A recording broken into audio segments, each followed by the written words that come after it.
In the shadowed corridors of history, there exists a secret so elusive that it has been whispered about in fragments, hidden in scrolls, carvings, and the margins of texts long forgotten. Imagine a temple perched atop a jagged cliff, its stones worn smooth by centuries of wind and rain, shrouded in a mist that never fully lifts. Within its walls lies a chamber, dimly lit by flickering oil lamps, where a single, fragile scroll rests upon a stone pedestal. Its surface is covered with cryptic symbols, tiny marks that have resisted translation for millennia. Scholars call it a curiosity, dismiss it as myth, but those who have glimpsed its contents claim it is far more than mere parchment. They call it the hidden oracle, a source of knowledge that once guided kings, shaped wars, and predicted the rise and fall of empires long before history recorded them. The very idea seems impossible. How could a single oracle, hidden away from the public eye, hold the fate of nations in its cryptic prophecies? And yet, scattered through the ruins of ancient civilizations, there are hints, tantalizing, fragmentary, and undeniable, that someone, somewhere, knew more than they should. Ancient scribes, secretive priesthoods, even legendary conquerors are rumored to have consulted this oracle, seeking guidance in times of uncertainty. Some say its power lay not in foretelling the future in the linear sense, but in revealing the hidden patterns of history, showing those with the wisdom to interpret the consequences of their choices before they were made. The story of the oracle begins not with grandeur, but with mystery. Its origins are lost in the mists of antiquity, obscured by the passage of time and deliberate concealment. Some fragments suggest it emerged from Mesopotamia, where the earliest civilizations recorded omens in clay tablets. Others claim it traveled along trade routes, whispered among secretive societies that span continents. The evidence is always indirect. A symbol here, a coded phrase there, a sudden and inexplicable prediction recorded by a monk or a scholar. Yet when pieced together, these scattered clues suggest a continuity that is almost impossible to ignore. Across centuries and cultures, hints of this hidden knowledge appear, guiding decisions, averting disasters, or, in some cases, ignored at perilous cost. As we delve into this story, the lines between myth and reality blur. Historians, armed with evidence and the strict methods of science, often dismiss the oracle as fantasy, a convenient explanation for coincidences that could just as easily be chance. But in the shadows, the whispers persist. Accounts from those on the fringes of power, notes hidden in monasteries, diaries of explorers and adventurers, all hint at a guiding hand, unseen yet unmistakable. There is a peculiar rhythm to the rise and fall of empires that cannot be explained solely by geography, resources, or military might. The oracle, according to some, provided the missing piece, a secret that only a select few could decipher. The chamber of the oracle itself has become almost legendary. Descriptions passed down in fragmented texts paint it as a place both sacred and forbidding. Some speak of walls etched with symbols that seem to move when observed out of the corner of the eye, of light that bends strangely, illuminating messages only visible to the attentive or initiated.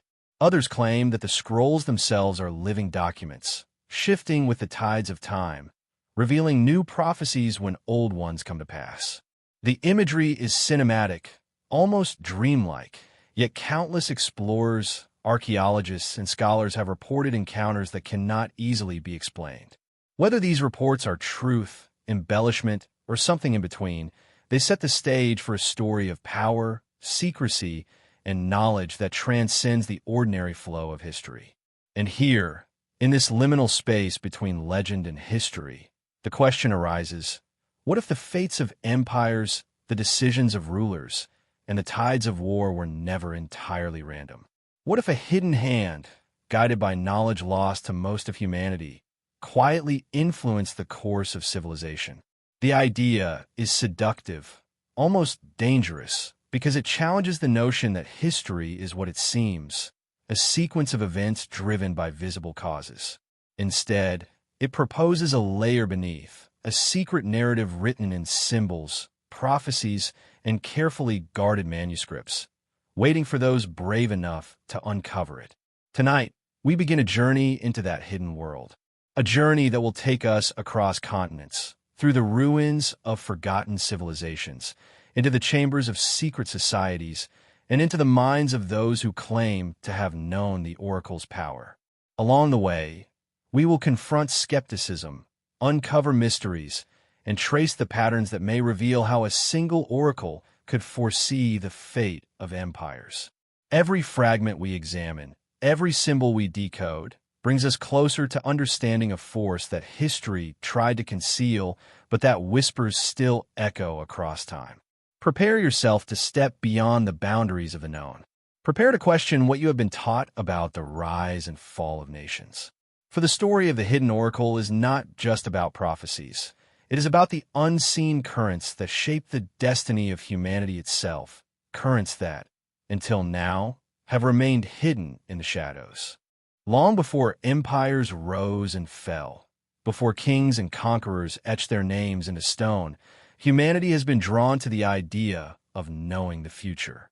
Across continents and centuries, civilizations built temples, consulted seers, and chronicled visions of what was yet to come.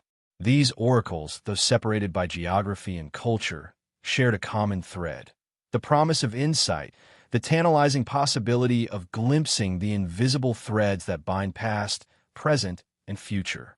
Some are grand, widely recognized, and embedded in public life. Others were secretive, hidden, and accessible only to those who dared to seek them. And among them, some scholars suggest, existed the hidden oracle, a presence whispered across time, quietly influencing the course of history.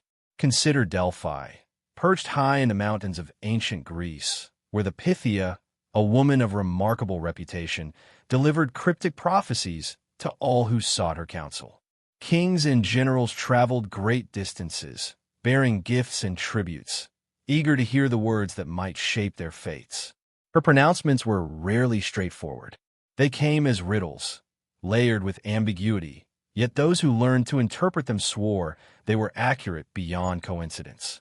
Across the Mediterranean, the Sibyls of Rome performed a similar role, guarding scrolls of prophecy that the most powerful men in the empire consulted in secret. In both cases, what survives to this day are fragments, tantalizing hints of a deeper knowledge, often dismissed as myth by modern scholars, yet carrying echoes of a hidden pattern that few dare to question. Further east, the ancient civilizations of Mesopotamia recorded omens and celestial signs on clay tablets, combining meticulous observation with the art of divination. The Babylonians, Sumerians, and later Assyrians sought patterns in the movement of stars, the behavior of animals, and the flight of birds, interpreting them as messages from forces beyond human understanding. Even in distant India, sages recorded cryptic verses of prophecy, written in languages that have evolved but still retain echoes of esoteric wisdom. Across these vast geographies, one notices an astonishing parallel. Humans, regardless of culture, sought guidance from sources that claimed to pierce the veil of time. And within these parallels, modern researchers detect faint traces of something far older, far more powerful: the imprint of an oracle whose influence may have stretched across continents. Yet these oracles were not simply tools of guidance. They were instruments of power. Those who controlled access to them often wielded influence far beyond what their title suggested. A well-timed prophecy could legitimize a ruler, avert civil strife, or ignite a war. Stories abound of kings consulting hidden seers before crucial battles, or empires reshaping their policies after interpreting cryptic messages.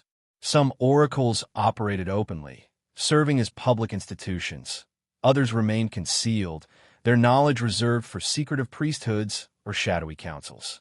This tension between visibility and secrecy is central to understanding the hidden oracle.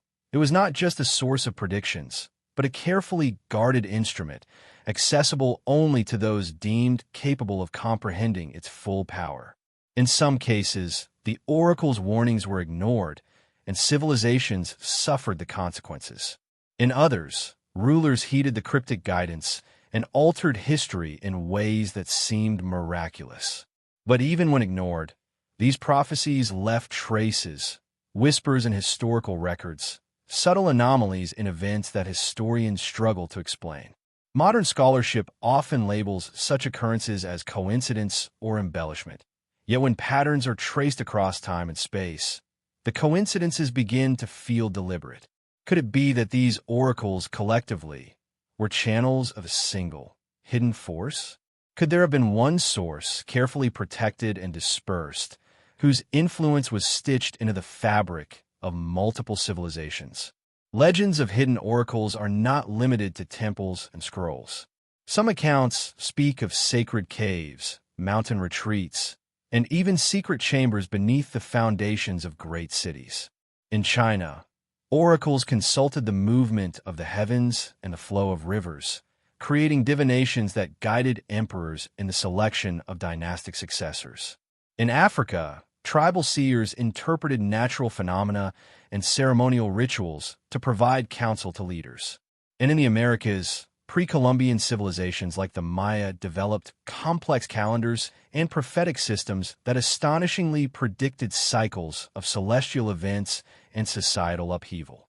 Across all these contexts, one sees a recurring motif: knowledge that transcends ordinary understanding, preserved carefully, sometimes publicly celebrated, often fiercely hidden.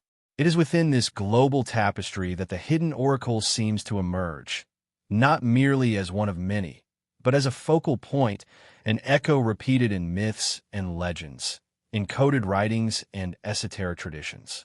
Scholars may dismiss these patterns as coincidence, but the meticulous cross-cultural similarities suggest a deeper, possibly orchestrated presence. Perhaps the oracle was less about a single physical location and more about a lineage of knowledge, transmitted through secret channels, preserved by those who understood its extraordinary value. In every legend, there is a hint of secrecy, a suggestion that some truths were too powerful to be revealed to the masses, and only the initiated could access them. The allure of oracles, then, is not only in their predictions, but in the tension between the known and the unknown, the visible and the hidden. It is the mystery itself that captivates the imagination, drawing explorers, scholars, and mystics to pursue answers that may be just beyond reach. And it is this tension that frames our journey into the hidden oracle, a story that spans continents and millennia, weaving together fragments of prophecy, whispers of secret guardians, and the faint but persistent suggestion that knowledge once lost may still echo through the corridors of history, waiting for discovery. As we move deeper into the story, we will encounter these fragments, explore their origins, and follow the trail that leads to a power that few have glimpsed, but whose impact may have shaped the destiny of entire civilizations. The oracles of the past were more than curiosities. They were instruments of insight, and their hidden cousin, the hidden oracle, may be the greatest of them all. Beneath layers of time, dust, and forgotten memory, the origins of the hidden oracle remain obscured, almost deliberately concealed.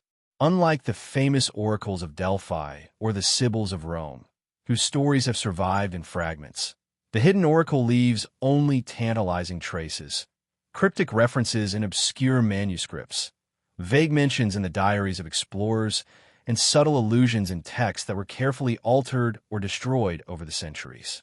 Scholars often dismiss these fragments as myth, yet the patterns they reveal are hard to ignore. Here, in the quiet corners of history, the first whispers of an oracle that could foresee the fate of empires emerge, hinting at a source of knowledge that may have been deliberately hidden from the world. Some historians trace the earliest possible references to Mesopotamia, the cradle of civilization, where priests recorded celestial movements, omens, and cryptic prophecies on clay tablets. Among these ordinary records, there are anomalies, peculiar symbols, indecipherable sequences, and references to a source of knowledge that surpasses ordinary divination. The tablets suggest a layered system of foresight, one accessible only to those who possess the key to interpret it. It is as if a single, extraordinary oracle existed behind the veil of routine prophecy, influencing those who understood its power and leaving subtle hints for future generations. These early traces, while fragmentary, suggest an intelligence at work, a consciousness that observed the flow of history and recorded its patterns long before human eyes could fully grasp them. The trail of the oracle seems to follow a path that spans continents. In Egypt, hidden among the walls of pyramids and temples, are inscriptions that scholars have struggled to interpret for centuries. Some of these carvings, when examined closely, appear to contain sequences that predict events with uncanny accuracy. Battles, dynastic shifts, and natural catastrophes, all recorded in cryptic sequences that seem to defy conventional explanation. While mainstream archaeology attributes these anomalies to coincidence or ritual symbolism, some researchers argue they reflect a more sophisticated understanding of history and human behavior. Could it be that Egypt, a civilization renowned for its obsession with immortality and order, was a waypoint for the oracle's knowledge, preserving and transmitting it to those deemed worthy? Traveling eastward, one encounters the cryptic verses of India, where ancient manuscripts speak of a hidden wisdom, a light that reveals the unseen course of human events. These texts, often dismissed as allegorical or religious, contain passages that hint at knowledge of distant kingdoms, the rise and fall of dynasties, and cycles of conflict and prosperity long before they occurred. Scholars trained in classical methods struggle to reconcile these passages with known historical timelines. Yet when cross-referenced with other sources, the patterns are striking. There is a consistency that suggests more than coincidence. A hidden narrative, repeated in symbols, language, and story, pointing to a single, overarching source, the hidden oracle. Even in the Mediterranean, fragments of its presence appear. Some medieval scholars and chroniclers hinted at a mysterious text, older than the classical works of Greece and Rome, said it contained prophecies that influenced rulers in secret. References are vague, often coded, and deliberately obscured, as if the very knowledge it contained was too powerful to be exposed to the masses. Some suggest these manuscripts were kept in monastic libraries, hidden behind secret compartments, and only accessible to those initiated into esoteric traditions. Over time, many were lost, stolen, or destroyed, a deliberate act, some argue, to prevent the misuse of knowledge that could reshape empires or topple kings. The oracle's language itself is part of its mystery. It is not written in a single tongue, but in a combination of symbols, metaphors, and coded instructions. Attempting to translate it literally leads to confusion. The true meaning lies in the interpretation, in understanding the relationships between symbols, time, and context. Early attempts to decode these messages were met with failure, and those who claimed to understand them were often accused of heresy or sorcery. The secrecy surrounding the oracle was not accidental. It was protective. Knowledge of the future, after all, is power, and absolute power is dangerous in the wrong hands. Intriguingly, the oracle seems to have influenced not just individual rulers, but entire civilizations. Records suggest that leaders who consulted the oracle, or its proxies, often acted in ways that altered the course of history. Some empires expanded beyond expectation, while others avoided calamity that, according to surviving accounts, should have struck them. Conversely, those who ignored the guidance, either through skepticism or misinterpretation, suffered catastrophic losses. Across time, a pattern emerges. The oracle, hidden and elusive, appears to have been a silent architect behind some of the most pivotal moments in human history. Yet, for all its influence, it remained hidden, almost as if it sought to avoid detection. Some theories suggest the oracle was not a single physical object, but a lineage of knowledge, passed down through secretive societies, encoded in texts, art, architecture, and ritual. Others propose it was a physical artifact, perhaps a scroll or tablet, imbued with esoteric symbols and wisdom, moved across empires, and carefully protected from those unworthy of its secrets. In either case, the oracle's power lay not merely in predicting the future, but in shaping it. A subtle guidance, a quiet nudging of events, visible only to those who could decipher its hidden language. The oracle's journey through history is as much a tale of survival as it is of prophecy. Empires rose and fell. Wars reshaped continents. Yet the oracle, or at least fragments of its knowledge, endured. Secret custodians safeguarded it, passing it down through the centuries, ensuring its continuity despite the chaos around it. This hidden resilience is what gives the oracle its mystique. It has persisted where everything else has crumbled, whispering from the shadows, waiting for the next seeker bold enough to uncover its truth. As we trace these early references and fragments, it becomes clear that the hidden oracle is not merely a relic of myth, but a living thread in the tapestry of history. Its origins are obscured, yes, but its influence is undeniable. From the clay tablets of Mesopotamia to the secret chambers of medieval monasteries, hints of its presence appear, urging us to look closer, to question what we think we know about history, and to consider that the rise and fall of empires may have been quietly guided by forces we are only beginning to glimpse. The hidden oracle is not written in ordinary words. Its power does not lie in sentences, dates, or conventional records. It lies in symbols, intricate, elusive, and layered with meaning. At first glance, these symbols appear as abstract patterns, geometric shapes, or strange glyphs etched on a clay, stone, or fragile parchment. To the untrained eye, they are mere decoration, perhaps the flourish of a scribe or an artist. But for those who have studied them, who have devoted years to deciphering their subtle intricacies, they are a language of astonishing sophistication, a language capable of encoding history, future events, and even the strategies of rulers in a single, compact symbol. Across civilizations, the symbols of prophecy share remarkable similarities, as if the same underlying system of thought had diffused through the world. Mesopotamian cuneiform tablets, Egyptian hieroglyphs, and Indian mystical diagrams all contain recurring motifs, spirals, concentric circles, overlapping triangles, and sequences that seem to map not only events but the relationships between them. Some scholars dismiss these as coincidences, as universal symbols arising independently across cultures. Yet when these patterns are analyzed in context, a different picture emerges, one suggesting that these symbols were designed to communicate knowledge too powerful to be expressed in ordinary language. They are both protective and revealing. Only those who understand their logic can extract their secrets, while the uninitiated remain blind to the information they contain. The oracle symbols often defy linear interpretation.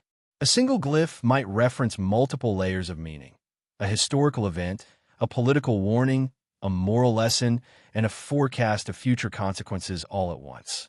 Some symbols seem to function as keys to other symbols, creating a network of interlocking messages. For centuries, cryptographers, linguists, and scholars attempted to decipher them, using the tools of mathematics, semiotics, and comparative linguistics. Some succeeded partially, uncovering fragments of predictions or historical correlations, but the full language remains frustratingly elusive. Each attempt at translation seems to open doors to new questions rather than providing definitive answers. The deeper one delves, the more complex and sophisticated the system appears, suggesting an intelligence that deliberately encoded knowledge beyond the reach of ordinary understanding. The very nature of these symbols has fueled speculation about the oracle's origin and purpose. Were they created by a single individual, a secretive society, or an advanced civilization long lost to time? Some researchers propose that the oracle's creators understood not only history but human psychology, encoding messages that manipulate perception and guide interpretation. Others suggest a more mystical theory, that the symbols themselves are inherently powerful, resonating with forces of nature or consciousness in ways that amplify their predictive capabilities. Regardless of the explanation, It is clear that these symbols were designed to endure, to convey meaning across centuries and civilizations, while remaining hidden from those not meant to see them. Attempts to decode the oracle's symbols often involve pattern recognition, cross-cultural comparison, and, more recently, computational analysis.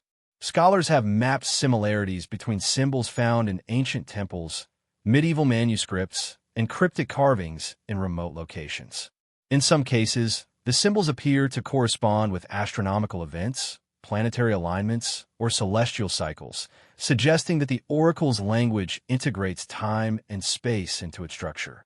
Other symbols seem to reference human behavior, political alliances, or cycles of empire, implying a comprehensive understanding of both natural and social forces. The challenge lies not only in decoding individual symbols, but in understanding the system as a whole, in grasping the interplay between symbols and the hidden logic that governs them. The protective nature of the symbols also adds a layer of danger. Historical records hint that those who attempted to misinterpret or misuse the oracle's messages often met with misfortune. Some manuscripts describe scholars who were ostracized, exiled, or mysteriously disappeared after claiming to have unlocked a symbol's meaning. Others suggest that intentional obfuscation was built into the system itself, creating traps for those who sought knowledge without preparation or reverence. In this way, the oracle's symbols serve not only as a method of communication, but as a test of discernment, patience, and wisdom, ensuring that only those who approach them correctly can extract their full meaning. Across time, the symbols have been preserved in surprising ways. Some are carved into stone monuments hidden in remote landscapes, visible only to those who know where to look. Others are encoded in illuminated manuscripts, where illustrations, colors, and patterns create layers of meaning invisible to casual observation. In some cases, the symbols are embedded within architecture, in the layout of temples, city plans, or royal tombs, suggesting that the oracle's language was not merely written but constructed into the very fabric of civilization. This integration of knowledge into tangible, enduring structures reflects a deliberate effort to protect, transmit, and conceal the oracle's wisdom, allowing it to persist even when civilizations collapse around it. Perhaps most intriguingly, some symbols appear to be predictive rather than descriptive. They do not merely recount past events. They provide guidance on potential futures, showing not only what is likely to happen, but how choices made by leaders and societies might alter outcomes.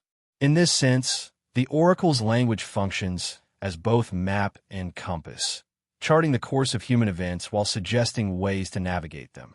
Its cryptic nature ensures that interpretation requires insight, intelligence, and sometimes intuition, making it both elusive and profoundly powerful. The oracle's symbols also hint at a broader connection between civilizations. Patterns that appear in the ruins of Mesopotamia, the temples of Egypt, and the mountains of India suggest a shared understanding of cosmic and historical forces. Were these civilizations independently tapping into universal truths, or was the knowledge intentionally transmitted across regions by a hidden network of custodians? The consistency is remarkable, implying that the oracle's language may have been designed to transcend culture, geography, and time, embedding its wisdom in a form that could be recognized and utilized by those attuned to its logic. As we continue our journey into the hidden oracle, understanding its symbols is essential. They are the keys to unlocking its messages, the pathways to comprehending its guidance, and the evidence of a system of knowledge far more sophisticated than most of us can imagine. Each glyph, each pattern, each cryptic design is a fragment of a greater whole, waiting to be interpreted by those who dare to look beyond the surface. In decoding these symbols, we begin to glimpse not only the oracle's power, but also the subtle ways in which it may have shaped the course of empires, quietly guiding the rise and fall of civilizations from the shadows. While the hidden oracle may have shaped the destinies of empires, it was never freely accessible to the masses. Its power, its subtle guidance over the course of history, was carefully guarded by those who understood its magnitude. Across centuries, secret societies and clandestine orders emerged as custodians of this knowledge, preserving fragments of the oracle while ensuring that its wisdom remained out of reach of the uninitiated.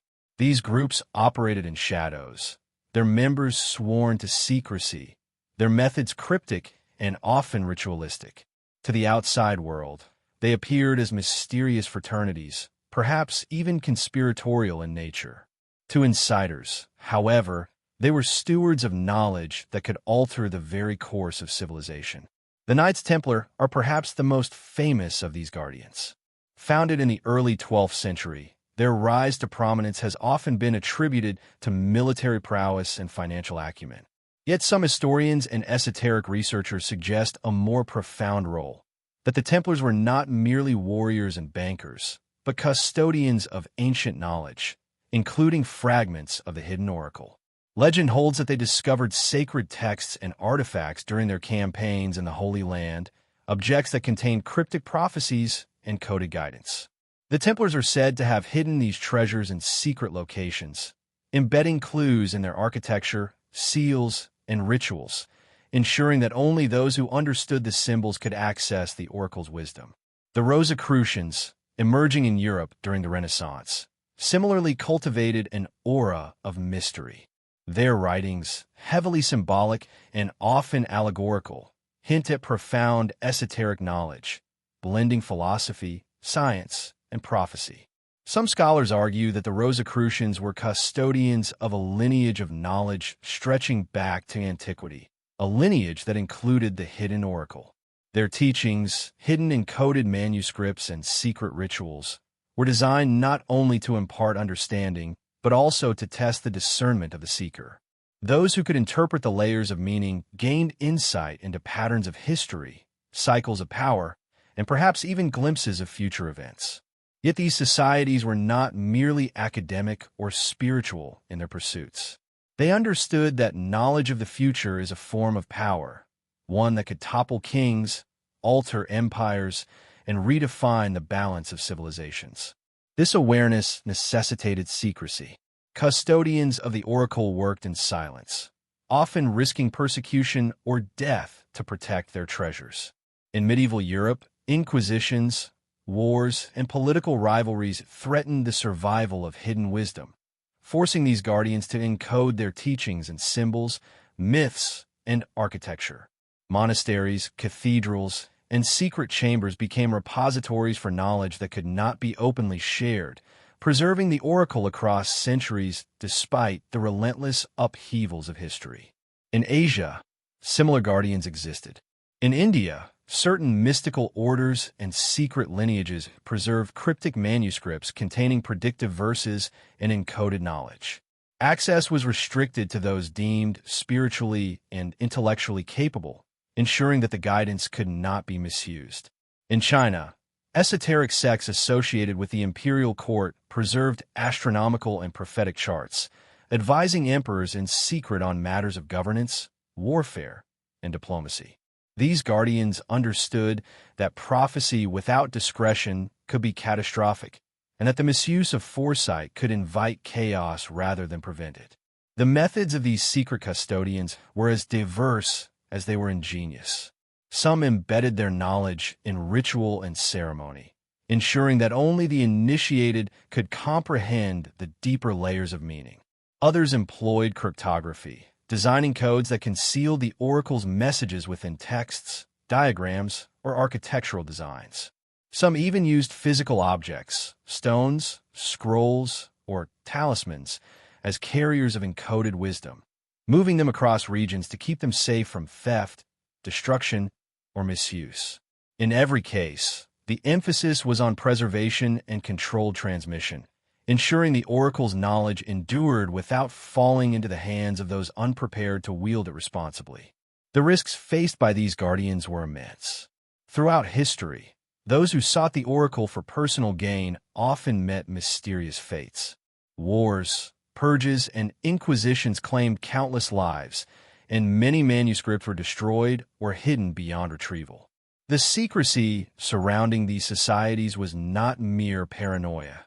It was a necessary response to the dangers inherent in possessing knowledge that could alter the course of nations.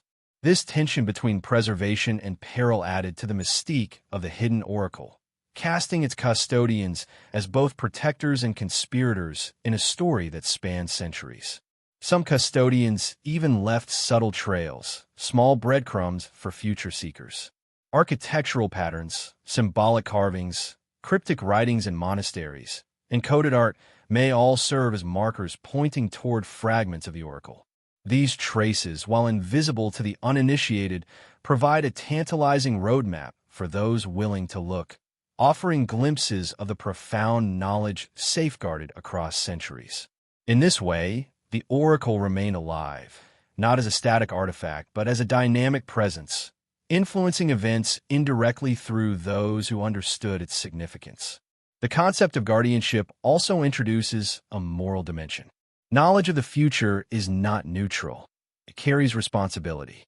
Custodians of the oracle had to balance the benefits of guidance with the potential for misuse. Decisions had to be made about what to reveal, to whom, and when. This delicate stewardship highlights the extraordinary foresight required not only to interpret the oracle, but to ensure its wisdom was applied ethically. The story of these secret societies is, therefore, not just one of mystery and power, but of a complex moral calculus, navigating the fragile boundary between guidance and manipulation. Through these custodians, the hidden oracle endured, quietly shaping events and guiding the flow of history. Their secrecy ensured survival, their wisdom ensured influence, and their devotion preserved fragments of knowledge that might otherwise have been lost to time. In every corner of the world, from medieval Europe to ancient Asia, these guardians left subtle imprints, weaving a hidden thread through the tapestry of history. The oracle's power was never about domination, but about preservation, guidance, and the quiet shaping of civilizations from the shadows. As we continue our journey, we will follow the traces left by these custodians, uncovering the secret paths through which the oracle's wisdom traveled. From hidden manuscripts to cryptic symbols in architecture, from whispered teachings to coded maps, the story of the hidden oracle is inseparable from those who protected it. Understanding these guardians is essential to understanding the oracle itself. For without them, this knowledge, powerful and dangerous, might have been lost forever. If the hidden oracle was ever more than a myth, then its proof must exist, not in legend, but in the tangible world, in stones, scrolls, and relics that have survived the storms of history. Over the past century, scattered discoveries have emerged across continents, each seemingly unrelated, yet carrying threads that connect back to the same mysterious origin. From the sands of Egypt to the ruins of Anatolia, from forgotten monasteries in the Caucasus to secret chambers beneath European cathedrals, archaeologists, historians, and even treasure hunters have stumbled upon artifacts that appear to whisper the same secret: that a network of prophecy once spanned the ancient world, and that its echoes still linger in the relics buried beneath our feet. It began, as many such stories do, with an accident. In 1898, near the site of Siwa Oasis, the legendary temple where Alexander the Great once sought the oracle of Ammonius, a team of explorers discovered fragments of a tablet buried within collapsed sandstone. The inscriptions were unlike anything the archaeologists had seen. The language appeared to combine elements of Greek, Demotic, and an undeciphered symbolic script that defied categorization. The tablets seemed to reference voices from the deep desert that speak in cycles of time, hinting at a system of foresight far more complex than mere divination. Though the artifact was later lost during transport to Cairo, sketches and rubbings survived, enough to fuel generations of speculation. Decades later, during the 1930s, another discovery in Cappadocia added weight to these legends. Beneath the soft volcanic stone of the Derinkuyu underground city, explorers unearthed a series of carved chambers containing circular stone discs covered in cryptic patterns. At first, these discs were thought to be decorative or symbolic. But when researchers mapped the patterns, They found they corresponded to planetary alignments and solar cycles with astonishing precision. Hidden among these astronomical diagrams were symbols nearly identical to those found on the lost Siwa tablet. Spirals, intersecting triangles, and geometric keys that seemed to encode not just astronomical data, but predictive models of celestial influence. To some, this was evidence of a sophisticated ancient science. To others, it was the footprint of the oracle itself, a relic of a time when prophecy and mathematics were one and the same. As more artifacts surfaced, the pattern became impossible to ignore. In 1961, a sealed chamber was discovered beneath a ruined abbey in southern France, containing parchments written in Latin, Greek, and an unknown cipher. The text described the voice of the ages, a term scholars believe referred to the hidden oracle.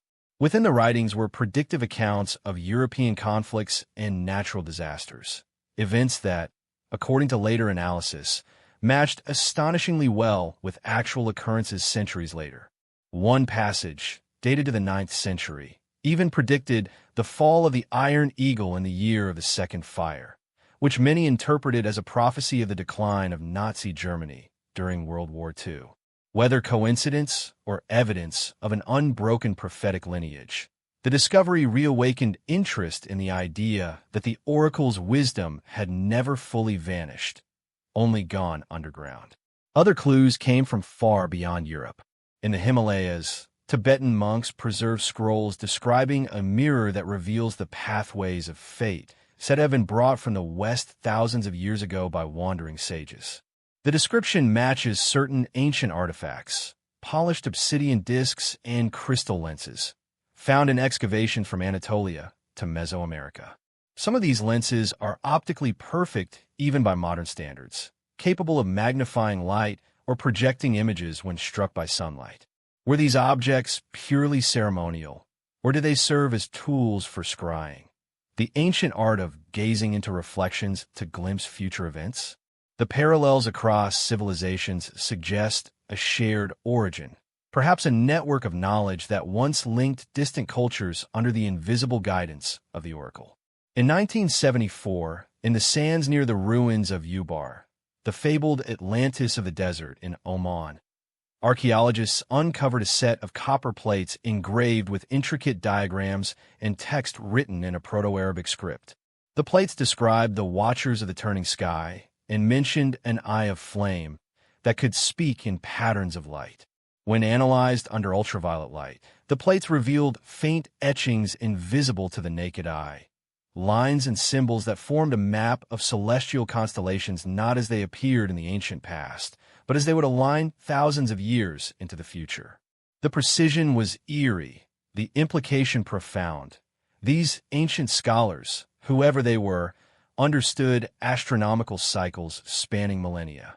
Some modern researchers believe these maps may have been attempts to calculate cyclical events, catastrophes, political shifts, or climatic changes, using a hidden science that bordered on prophetic.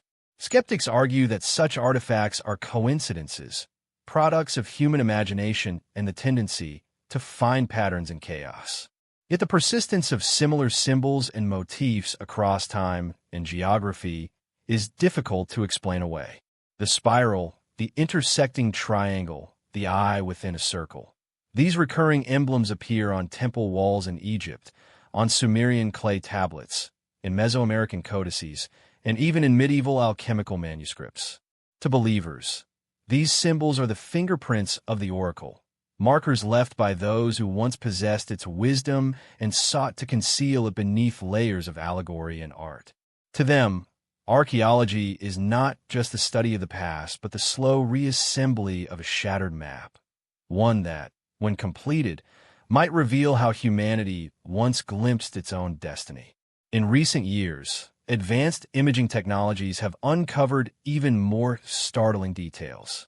Subsurface scans of ancient temples and monuments reveal hidden chambers, geometrically aligned in ways that seem to mimic star constellations or solar paths. In several sites, particularly in Egypt and Turkey, these alignments point toward astronomical events occurring thousands of years apart, suggesting intentional design based on long-term cycles. If the builders of these monuments understood such cycles, they might have also understood how to predict the rise and fall of civilizations. For history itself often echoes cosmic rhythms. The oracle, then, might not have been a single artifact or site, but a vast system, a synthesis of mathematics, astronomy, and sacred knowledge designed to foresee and perhaps influence the tides of time. Every discovery adds another piece to this vast puzzle, yet the full picture remains maddeningly out of reach. Many artifacts have vanished into private collections, hidden from public view. Others lie buried beneath sites too politically or geographically unstable to excavate. Whispers persist of finds never publicly disclosed, relics that governments or institutions quietly removed due to their disturbing implications for mainstream history. Whether these rumors hold truth or not, the allure of the oracle's relics continues to inspire explorers, scholars, and dreamers alike. Each new fragment unearthed brings us closer to understanding a profound truth, that our ancestors may have possessed a science of destiny, one that allowed them to foresee not just the motion of the heavens, but the fate of empires themselves. And so, the question remains, were these artifacts remnants of a lost technology? Were they symbols of divine communion or sophisticated tools for interpreting cycles of time that modern science is only beginning to rediscover? As we trace the path from one discovery to the next, we are left with an unsettling realization. Perhaps the oracle never truly disappeared. Perhaps it was merely buried, waiting for the right moment in history to speak again. Every civilization has spoken its own tongue, languages that rise, evolve, and die with time. But there exists another kind of language, one that transcends nations, scripts, and even eras, the language of symbols. For those who studied the hidden oracle, this was the true medium of prophecy, a sacred code that carried meaning not through words, but through patterns, geometry, rhythm, and light. To understand the oracle, one did not need to read, one needed to perceive. For centuries, this symbolic lexicon was whispered among initiates, encoded into architecture, art, and scripture, surviving long after spoken words had faded. The oracle did not speak in the conventional sense. Its messages, according to ancient accounts, arrived as visions, patterns, or resonances, flashes of insight that the initiated translated into human language. This act of translation was perilous, for human words are imperfect vessels. A single misinterpretation could distort the entire message, turning wisdom into catastrophe. To safeguard against this, the keepers of the oracle developed a complex symbolic system that allowed for both concealment and clarity, a way to encode truths so that only those prepared to understand could decipher them. One of the oldest known examples of this symbolic language can be found in the remnants of the Temple of Siwa, where Alexander the Great is said to have consulted the oracle of Ammonius. Carvings on the inner walls depict not only deities and kings, but also intricate geometric motifs, interlocking circles, spirals, and angular stars. For centuries, scholars dismissed these as decorative patterns. Yet modern analysis reveals that many of these designs correspond precisely to astronomical ratios, the movements of Venus, the precession of the equinoxes, and the cycles of solar eclipses. These symbols were not mere art. They were maps of time itself, suggesting that prophecy, in its truest form, was mathematical, a sacred calculus through which the oracle read the rhythm of the cosmos. Across cultures, the same symbols appear again and again, as though humanity was drawing from a single cosmic vocabulary. The spiral, representing the cycle of birth, decay, and renewal. The triangle, symbolizing the connection between heaven, earth, and the human soul. The eye within a circle, the all-seeing consciousness that perceives beyond time. These motifs recur from the hieroglyphs of Egypt to the petroglyphs of the Andes, from the runestones of Scandinavia to the codices of the Maya. Each culture believed it was receiving its own divine revelation, unaware that they were all echoes of the same hidden source, the language of the oracle, scattered and disguised through myth and art. Medieval mystics later attempted to reconstruct this sacred language, believing it held the key to universal truth. Alchemists, in particular, became obsessed with the idea of the philosopher's script, a divine code that could express the mysteries of nature, time, and transformation. Figures such as Paracelsus and John Dee claim to have glimpsed fragments of this language in visions, describing it as pure geometric light that vibrated through all creation.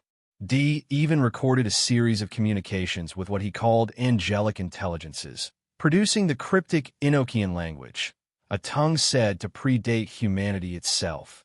Some modern esoteric researchers believe Enochian was not angelic at all, but a corrupted echo of the oracle's original code, preserved imperfectly through trance and dream. The structure of this language, if such a thing ever truly existed, seems to rely on resonance, mathematical harmony expressed through form and proportion.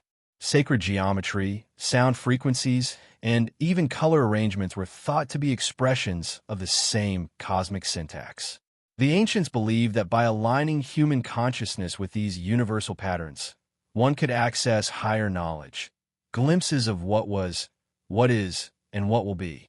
The oracle, therefore, may have operated not as a conscious being, but as a kind of cosmic interface, a point of resonance between human awareness and the infinite intelligence of the universe.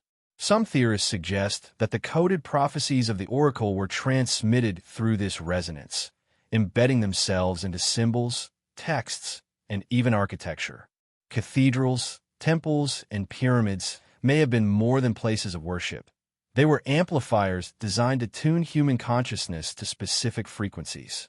Within these structures, initiates could hear the oracle not as a voice, but as a pattern, a vibration, or a sudden revelation. The knowledge gained this way was then encoded into sacred texts, ensuring that even when civilizations fell, the message endured. This could explain why so many sacred writings, from the Egyptian Book of the Dead to the Hebrew Kabbalah, from the I Ching of China to the Mayan Chilambalam, share uncanny similarities. Each contains complex systems of numbers, symbols, and patterns describing cycles of time and transformation. Could it be that all these works were localized expressions of a single global knowledge system, the oracle's language refracted through different cultural lenses? In the 20th century, cryptographers and linguists began noticing strange statistical consistencies in ancient religious texts. The frequency of certain letters and words, the numerical values assigned to sacred phrases, and the rhythmic structures of psalms and sutras suggested intentional encoding. Some researchers proposed that these texts were not merely spiritual poetry, but repositories of encoded data, prophecies hidden in plain sight.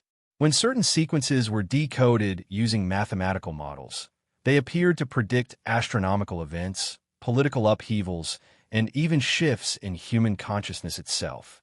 Coincidence, perhaps, but the same coincidences appear across civilizations separated by oceans and millennia. The true brilliance of the oracle's language lies in its adaptability. It does not depend on any one medium. It can manifest in sound, shape, light, or number. Its purpose is to bridge the human and the divine, to convey meaning across time, without the distortion of spoken words.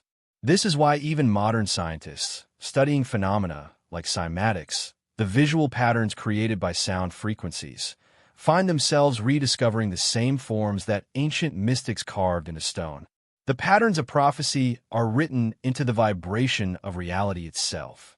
But there is a deeper implication, one that unsettles both historians and philosophers.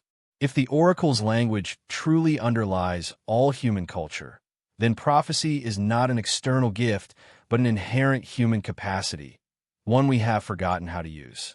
The oracle may not have spoken to humanity from beyond.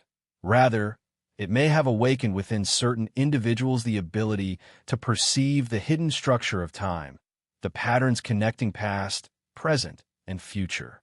In this sense, the oracle is not merely a relic of the past. It is a mirror, reflecting the dormant potential within the human mind. This interpretation transforms the myth entirely. The coded symbols scattered across temples and manuscripts are not remnants of an external intelligence, but instructions, a map showing how to attune the human mind to the universal field of information.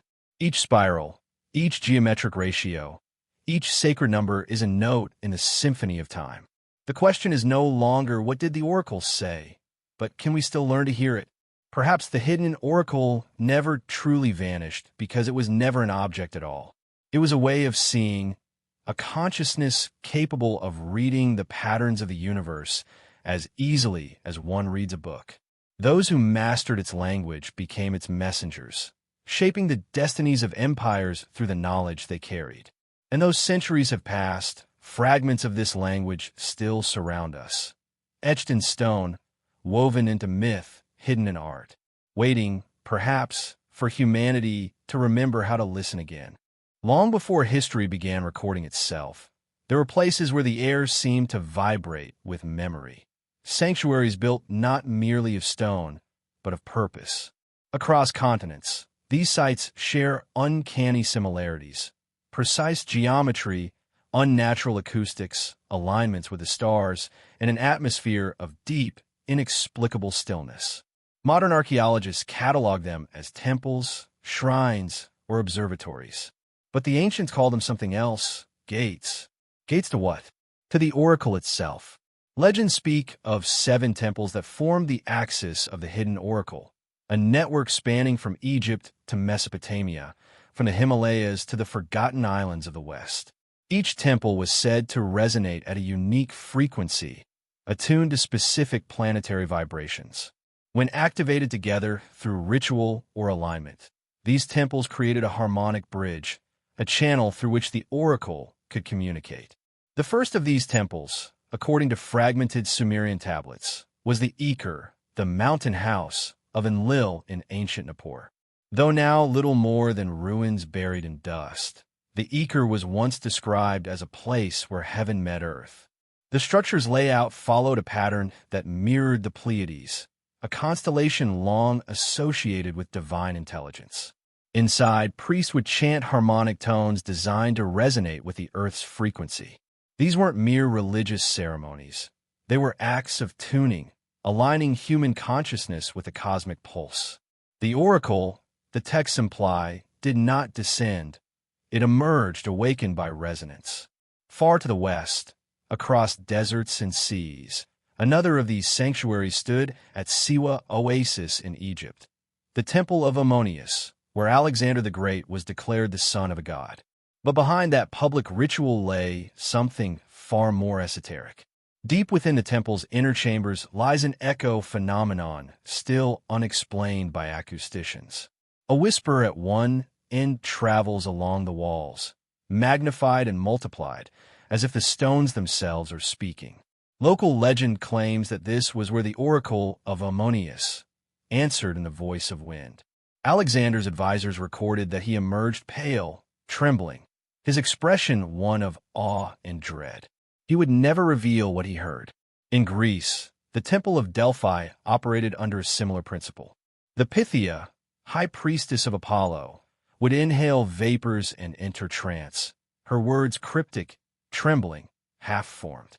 But the ancient engineers of Delphi had constructed the temple atop intersecting fault lines. Modern geologists confirm that gases, ethylene, methane, and others, seep through these fissures, inducing altered states of consciousness. The ancients didn't stumble upon this by chance. They built deliberately where the Earth's breath was strongest, where consciousness could be opened like a door.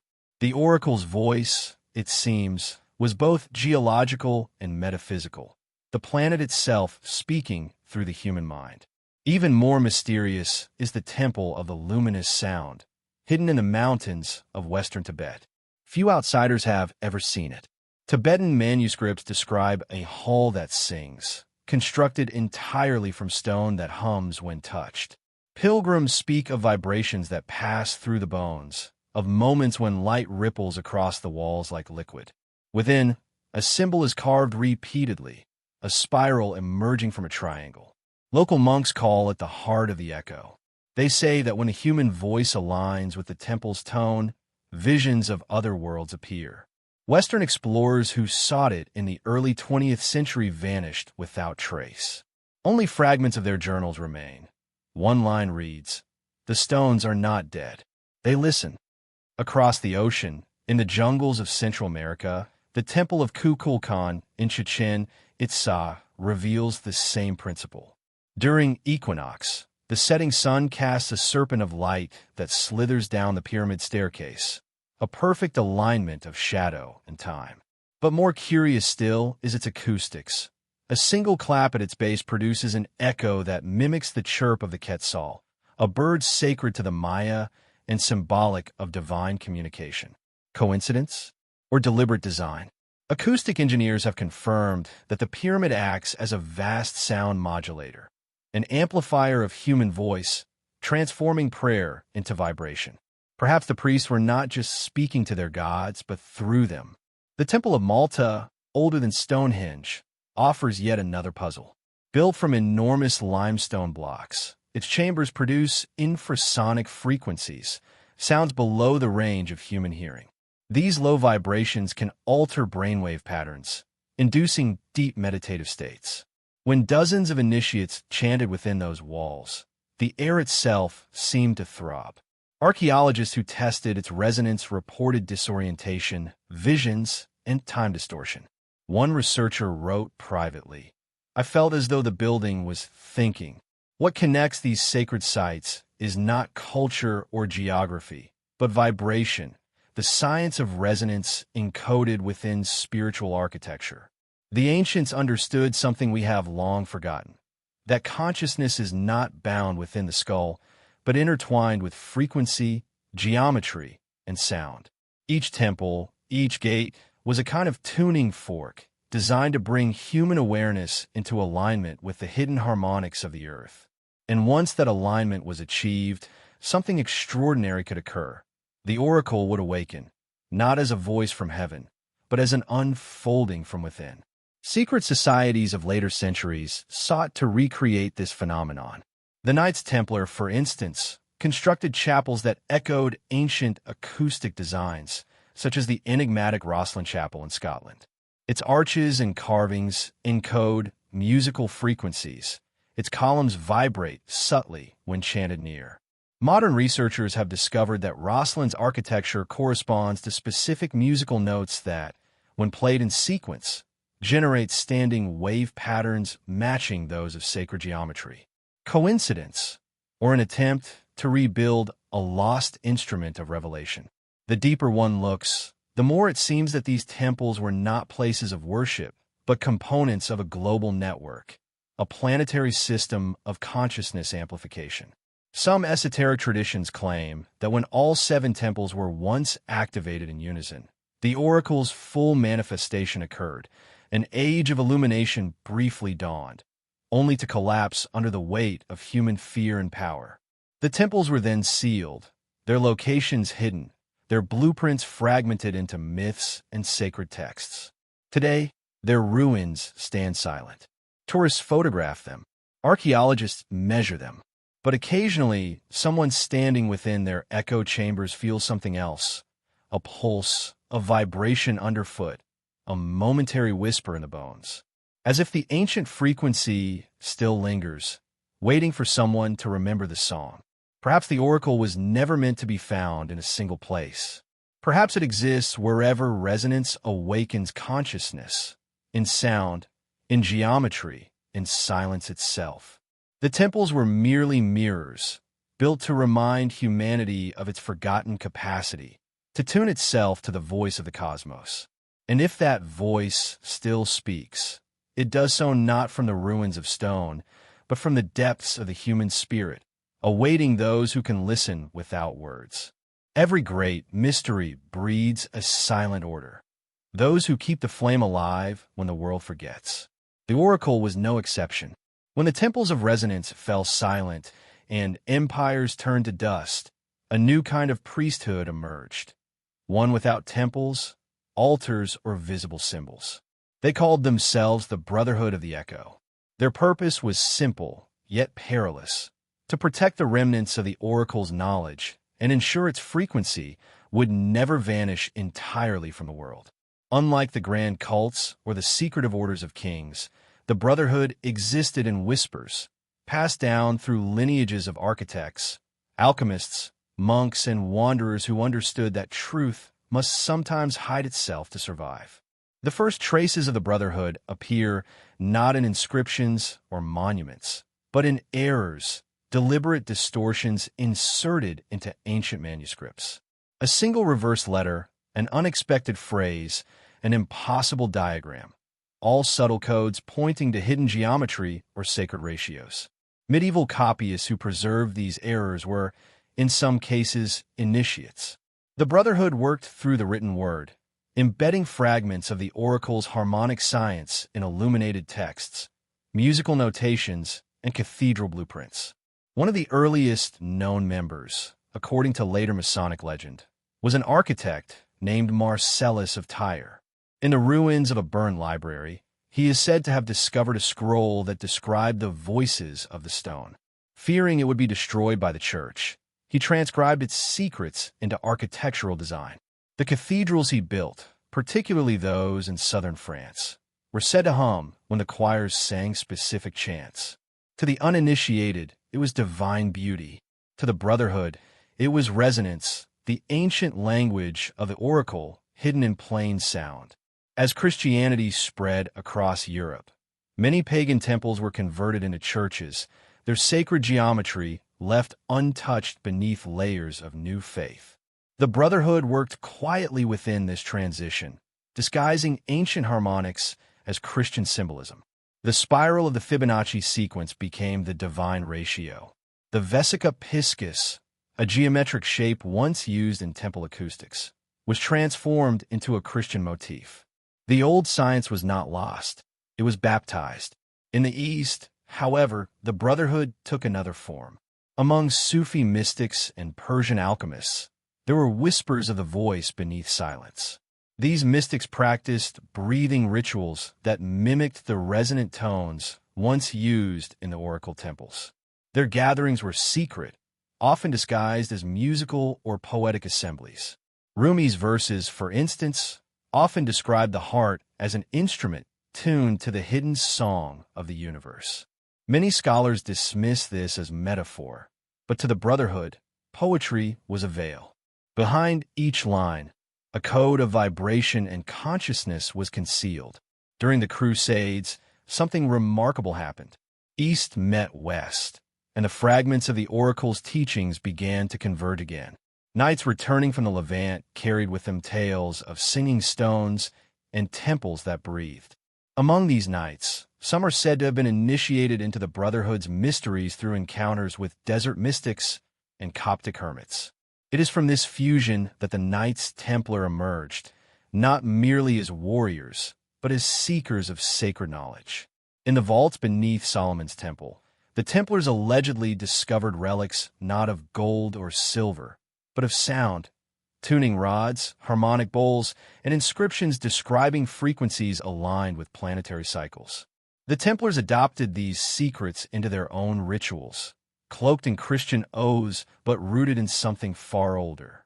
When the order was later persecuted and dismantled, the Brotherhood of the Echo resurfaced among its surviving members, scattered, yet still bound by a single vow: the voice must never die. Through the centuries, their symbols evolved, but their essence remained constant. The double spiral of the Brotherhood appeared in Renaissance art as a decorative motif.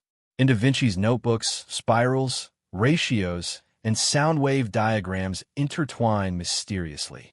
Some believe Da Vinci himself was an initiate, a carrier of the resonance code, hiding it in plain sight within his paintings. The Mona Lisa, with her faint, knowing smile, has been interpreted as a cipher, the embodiment of equilibrium between sound and silence, vibration and stillness. By the 17th century, the Brotherhood had adapted once more, embedding itself within the secret societies of Europe. Rosicrucians, early Freemasons, and even alchemical circles that flourished in Prague and London. Their gatherings were theatrical on the surface, filled with candles, oaths, and coded rituals. But beneath the pageantry lay a deeper purpose: the preservation of vibrational wisdom. Masonic lodges, in particular, were often built using the same geometric ratios found in the oracle temples, as if each was a small-scale resonator, designed to awaken memory in those who listened. One obscure document from 1732, the Codex Harmonicum, describes the Brotherhood's hierarchy in symbolic terms. 7 voices form the circle. The 8th listens beyond. It speaks of a hidden frequency that binds all matter and warns that misuse of the oracle's harmonics could bend the will of nations. Such warnings hint at why the Brotherhood chose secrecy over revelation.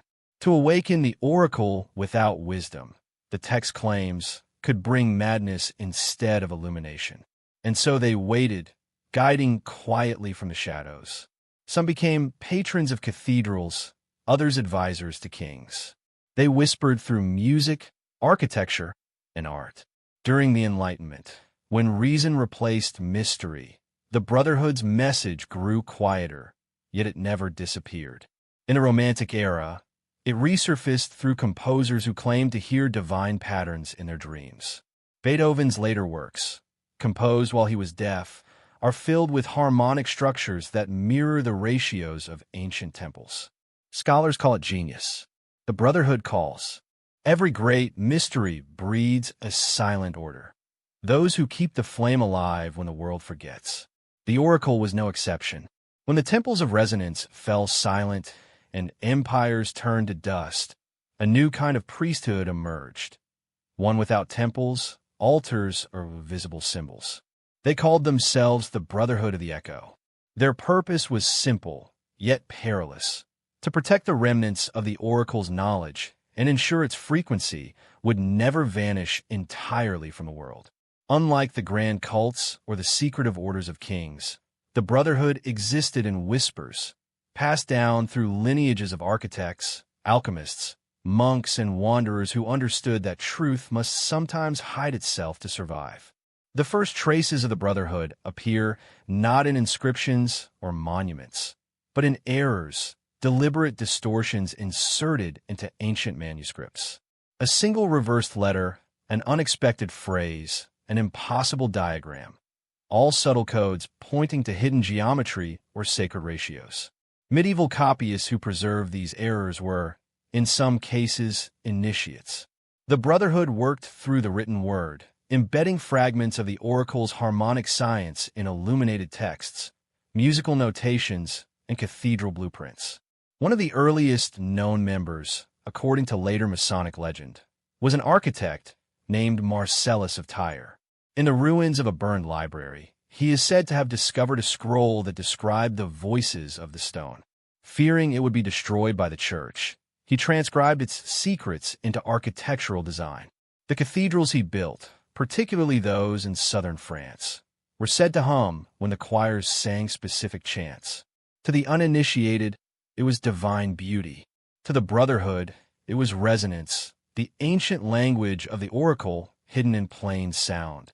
As Christianity spread across Europe, many pagan temples were converted into churches, their sacred geometry left untouched beneath layers of new faith. The Brotherhood worked quietly within this transition, disguising ancient harmonics as Christian symbolism. The spiral of the Fibonacci sequence became the divine ratio. The vesica piscis, a geometric shape once used in temple acoustics, was transformed into a Christian motif. The old science was not lost, it was baptized. In the East, however, the Brotherhood took another form. Among Sufi mystics and Persian alchemists, there were whispers of the voice beneath silence. These mystics practiced breathing rituals that mimicked the resonant tones once used in the oracle temples. Their gatherings were secret, often disguised as musical or poetic assemblies. Rumi's verses, for instance, often describe the heart as an instrument tuned to the hidden song of the universe. Many scholars dismiss this as metaphor, but to the Brotherhood, poetry was a veil. Behind each line, a code of vibration and consciousness was concealed. During the Crusades, something remarkable happened. East met West, and the fragments of the oracle's teachings began to converge again. Knights returning from the Levant carried with them tales of singing stones and temples that breathed. Among these knights, some are said to have been initiated into the Brotherhood's mysteries through encounters with desert mystics and Coptic hermits. It is from this fusion that the Knights Templar emerged, not merely as warriors, but as seekers of sacred knowledge. In the vaults beneath Solomon's temple, the Templars allegedly discovered relics not of gold or silver, but of sound, tuning rods, harmonic bowls, and inscriptions describing frequencies aligned with planetary cycles. The Templars adopted these secrets into their own rituals, cloaked in Christian oaths, but rooted in something far older. When the order was later persecuted and dismantled, the Brotherhood of the Echo resurfaced among its surviving members, scattered, yet still bound by a single vow: the voice must never die. Through the centuries, their symbols evolved, but their essence remained constant. The double spiral of the Brotherhood appeared in Renaissance art as a decorative motif. In Da Vinci's notebooks, spirals, ratios, and sound wave diagrams intertwine mysteriously. Some believe Da Vinci himself was an initiate, a carrier of the resonance code, hiding it in plain sight within his paintings. The Mona Lisa, with her faint, knowing smile, has been interpreted as a cipher, the embodiment of equilibrium between sound and silence, vibration and stillness. By the 17th century, the Brotherhood had adapted once more, embedding itself within the secret societies of Europe. Rosicrucians, early Freemasons, and even alchemical circles that flourished in Prague and London. Their gatherings were theatrical on the surface, filled with candles, oaths, and coded rituals. But beneath the pageantry lay a deeper purpose: the preservation of vibrational wisdom. Masonic lodges, in particular, were often built using the same geometric ratios found in the oracle temples, as if each was a small-scale resonator, designed to awaken memory in those who listened. One obscure document from 1732, the Codex Harmonicum, describes the Brotherhood's hierarchy in symbolic terms. 7 voices form the circle. The 8th listens beyond. It speaks of a hidden frequency that binds all matter and warns that misuse of the oracle's harmonics could bend the will of nations. Such warnings hint at why the Brotherhood chose secrecy over revelation. To awaken the oracle without wisdom, the text claims, could bring madness instead of illumination. And so they waited, guiding quietly from the shadows. Some became patrons of cathedrals, others advisors to kings. They whispered through music, architecture, and art. During the Enlightenment, when reason replaced mystery, the Brotherhood's message grew quieter, yet it never disappeared. In the Romantic era, it resurfaced through composers who claimed to hear divine patterns in their dreams. Beethoven's later works, composed while he was deaf, are filled with harmonic structures that mirror the ratios of ancient temples. Scholars call it genius. The Brotherhood calls it remembrance. By the 19th century, however, a fracture appeared. A faction within the Brotherhood, later known as the Sons of Silence, sought to harness the oracle's harmonics for power. They believed the ancient frequency could manipulate thought itself, steering entire populations through resonance. Experiments were conducted in hidden laboratories across Europe, using vibration to induce trance, obedience, or revelation. Some say these early studies laid the groundwork for psychological warfare centuries before its time. Others believe the faction was destroyed by its own creation, overwhelmed by the frequencies they could not control. Yet the main line of the Brotherhood endured. In the early 20th century, explorers, sound engineers, and mystics still searched for the lost temples, guided by fragments of ancient maps and encoded symphonies. A few found what they sought.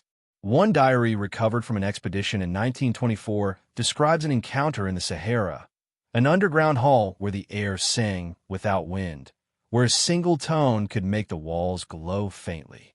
The writer disappeared soon after, but his notes ended with a phrase echoing the Brotherhood's vow: "The voice sleeps, but it dreams."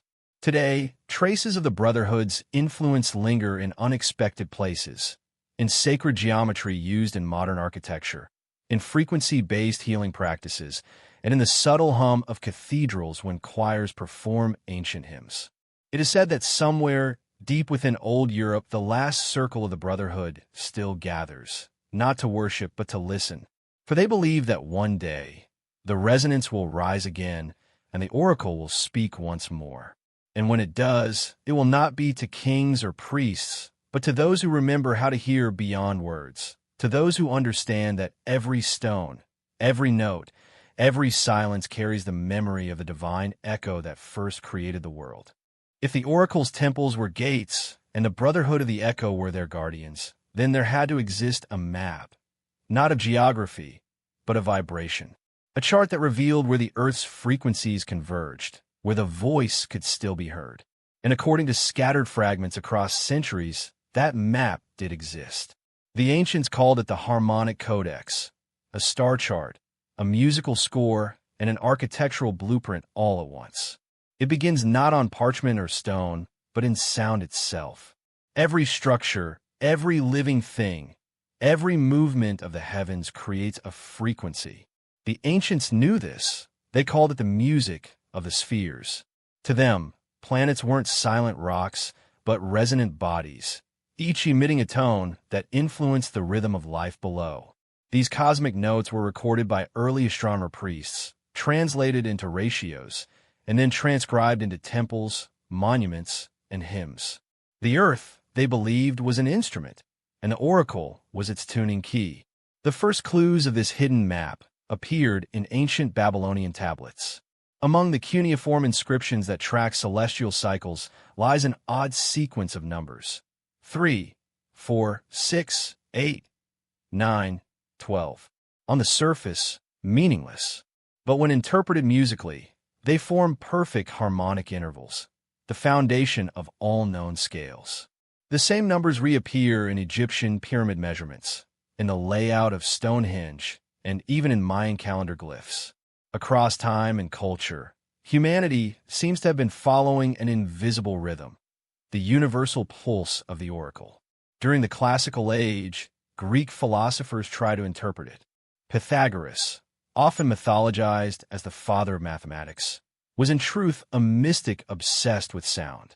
He claimed that the cosmos was built on audible geometry, and that the soul itself vibrates at frequencies that can be altered through harmony. In his secret school at Croton, initiates studied the ratio 432:1, what he called the key of the earth. Thousands of years later, modern scientists would discover that tuning music to 432 Hz produces resonance patterns that mirror natural phenomena: water vibration, plant growth, even the oscillation of DNA. Coincidence or rediscovery? The Brotherhood of the Echo inherited these secrets and expanded upon them. Using the 432 ratio as a foundation, they began to identify sites where the Earth's magnetic and acoustic lines, what some call ley lines, intersected. At these points, resonance intensified. The ancients built temples there. The Brotherhood mapped them. Their codex was not a conventional map, but a series of overlapping harmonic fields, each represented by musical notation. To the untrained eye, it resembled a piece of music. But when played, its tones corresponded to exact coordinates on Earth. One surviving fragment of this codex surfaced in the 14th century within the possession of an Italian monk named Fra Angelo di Rossi. He claimed to have discovered a scroll hidden in a monastery wall in Rhodes, a parchment covered in circular glyphs, geometric diagrams, and strange Latin phrases. Scholars dismissed it as esoteric nonsense. But in 1922, a musicologist named Eric Brandt noticed something remarkable. When the symbols were transposed into musical notes and played on a monochord, they produced frequencies that aligned precisely with Earth's Schumann resonances, the planet's natural electromagnetic heartbeat. From that moment, a new hypothesis formed. Perhaps the Brotherhood's map was not spatial at all, but vibrational, a symphony written across the planet itself. The temples of the oracle, the resonant structures, even certain mountains and rivers, All were positioned in harmonic relation, forming a vast global grid. The Earth was, in effect, an enormous instrument, and the oracle its consciousness.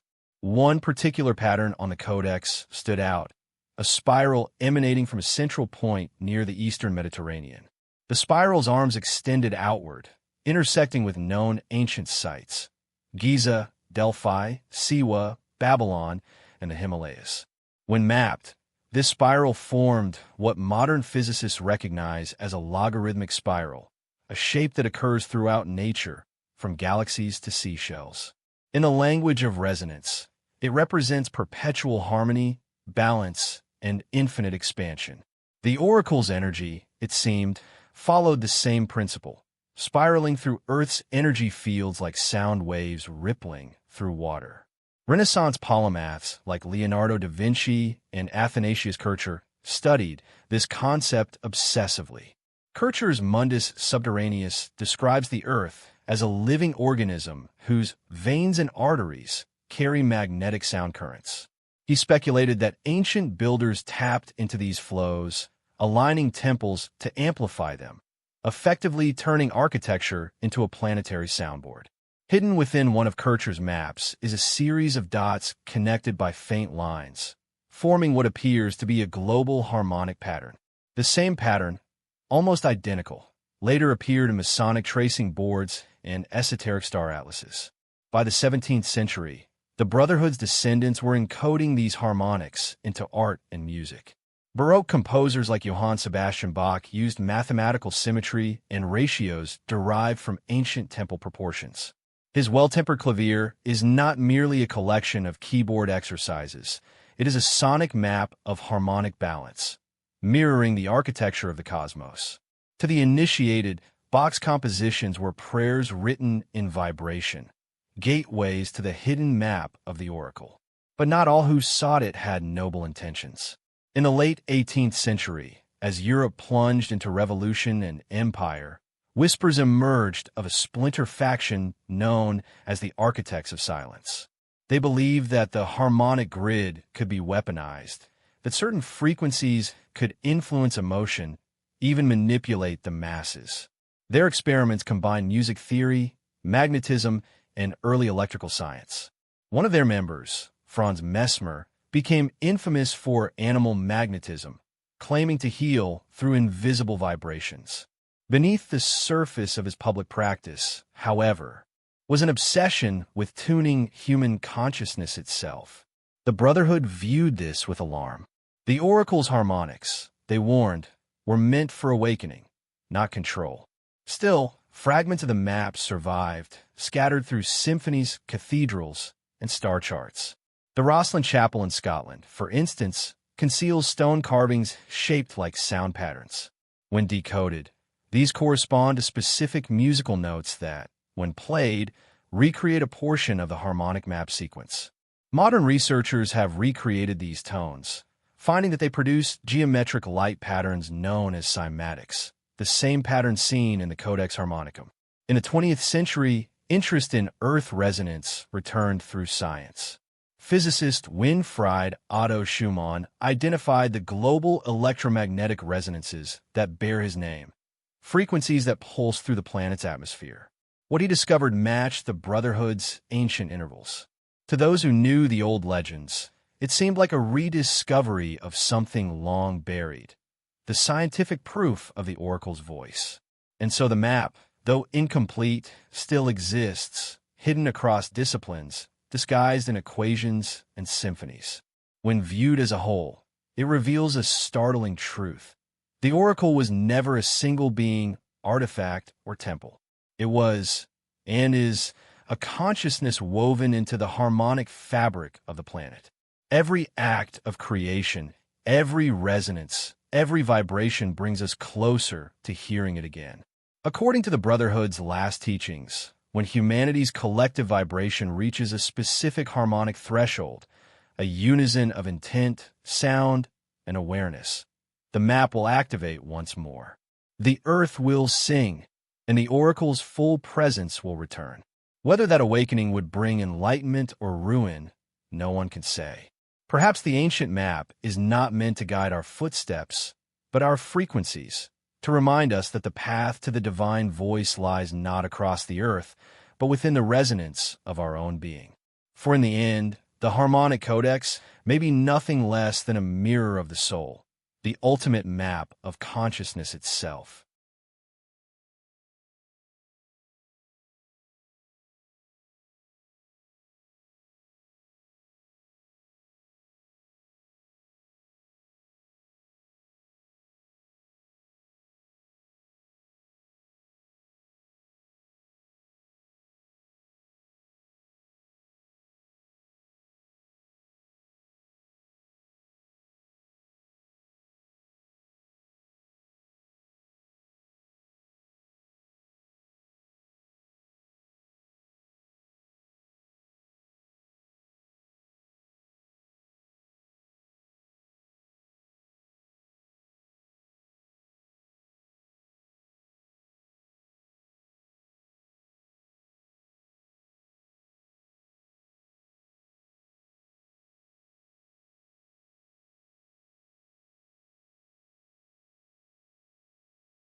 Across the shifting sand of time, history has shown that empires are not merely built on armies or gold.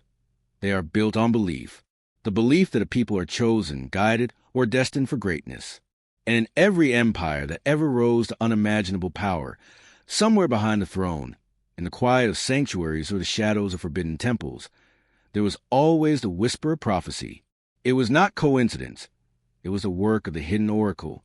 The deeper researchers delve into ancient archives and coded manuscripts, the more disturbing pattern emerged. Empires that flourished, the Persians, the Greeks, the Romans, each seemed to follow the same cryptic cycle of ascent, domination, and inevitable collapse. Yet, at the root of each lay the same kind of prophetic guidance, a single thread connecting distant civilizations. In Babylon, it was the voice of Marduk's seer. In Greece, the Pythia of Delphi spoke similar riddles. In Rome, the Sibylline books dictated fates of kings. And in each, the prophecy that sealed their fate echoed eerily close to the warnings once attributed to the hidden oracle. One line found in the fragmented tablets unearthed in Syria became the center of intense debate among historians. The empire that drinks the blood of the sun shall fall by its own shadow. At first, the meaning seemed metaphorical, poetic even, but when scholars overlaid this verse with the decline of successive empires, the symbolism became startling. Babylon, whose kings called themselves sons of the sun, fell into chaos by its own ambition. The Romans, who adopted the sun as a divine emblem under Sol Invictus, crumbled not by external invasion, but by inner decay. Even in later centuries, when empires wrapped themselves in banners of light, Spain, France, Britain, the same pattern of internal collapse followed overwhelming conquest. Could this be coincidence? Or had a prophecy, hidden, preserved, and perhaps deliberately passed between secret orders, been shaping the fate of civilizations all along? The team tracing the oracle's lineage began to suspect that these prophecies weren't random. They followed an encoded formula, what one researcher called the Empire Code. Each empire appeared to rise under the same principles of expansion, divine sanction, and knowledge monopoly, and fell once those same elements turned inward, devouring themselves. The oracle's warnings, written in multiple epics and languages, seemed to act as a mirror, showing rulers not just their destiny, but their doom. In the Vatican archives, a fragment written in early Syriac text hinted that the hidden oracle's manuscripts had been consulted even in the Middle Ages, long after the pagan temples were silenced. A letter from a papal advisor in the 14th century mentioned the scrolls of destiny, translated from the tongue of the Chaldeans. Could it be that even Christian Europe, at the height of its power, feared the same ancient pattern? The Jesuits who studied the occult sciences in the Renaissance may have known more than they admitted. Some whispered of a Codex Imperium, a forbidden document mapping the life cycles of empires, possibly derived from the lost oracles of Babylon and Greece. The Vatican's sudden bans on astrological historiography in the 1500s could be read as an attempt to hide a disturbing truth, that the rise and fall of nations might be predictable, preordained, and already written. Meanwhile, far from the marble corridors of Europe, in the ruins of Persepolis, new inscriptions began to corroborate the same message. One broken relief depicted a robed figure, half human, half divine, offering a burning scroll to a kneeling king. The inscription, when translated, read, "To rule without heed of the shadow is to invite it to rule you." That was the oracle's warning, to rulers, to conquerors, to dreamers of empires. Historians began to piece together a chilling theory. The oracle's prophecies were not warnings, but cycles of initiation. Every empire, knowingly or not, was part of a cosmic experiment. Those who uncovered fragments of the oracle's knowledge gained immense power, but always at a price. Because prophecy, like fire, illuminated and destroyed in equal measure. In the 19th century, as colonial powers extended their reach across continents, a small number of secret societies emerged, claiming descent from the keepers of the hidden voice. Freemason archives in Edinburgh, Rosicrucian manuscripts in Prague, and even theosophical letters in India mention a guiding intelligence, the Oracle of the Dawn.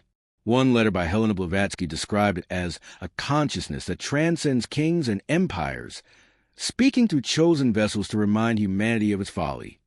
If the oracle was real, it was not a single being but phenomenon, a recurring presence manifesting through history's turning points. Modern researchers began noticing strange coincidences.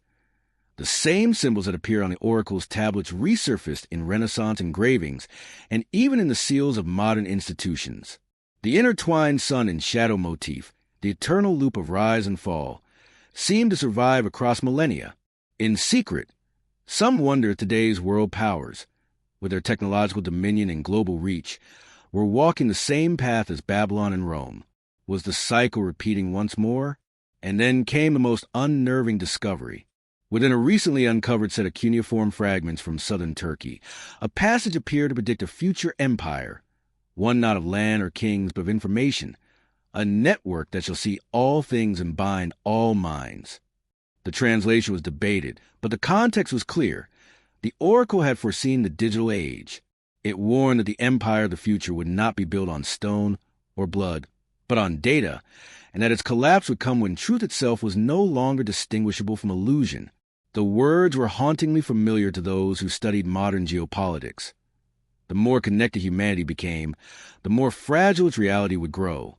If true, The oracle had not merely foretold the fates of past empires. It had foreseen ours. The section closes with a haunting reflection. Perhaps the real power of the oracle was never in its ability to predict, but to reveal. It forced humanity to confront its own patterns, its arrogance, and its blindness to the repeating cycles of power and decay. The oracle did not curse empires. It merely held up a mirror.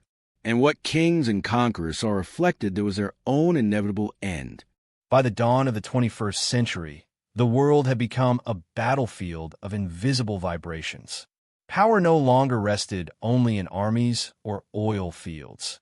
It hummed quietly in the electromagnetic frequencies that connected every phone, satellite, and broadcast tower on Earth. The oracle's ancient secret, that vibration shapes thought and reality, was now being rediscovered by governments, corporations, and clandestine research divisions. But unlike the Brotherhood, whose goal was harmony, these new players sought control. It began quietly.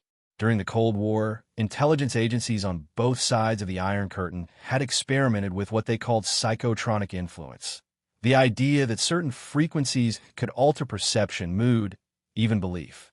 Declassified Soviet research spoke openly about biological resonance fields and neuroacoustic entrainment. The United States, fearing a mind control gap, followed suit.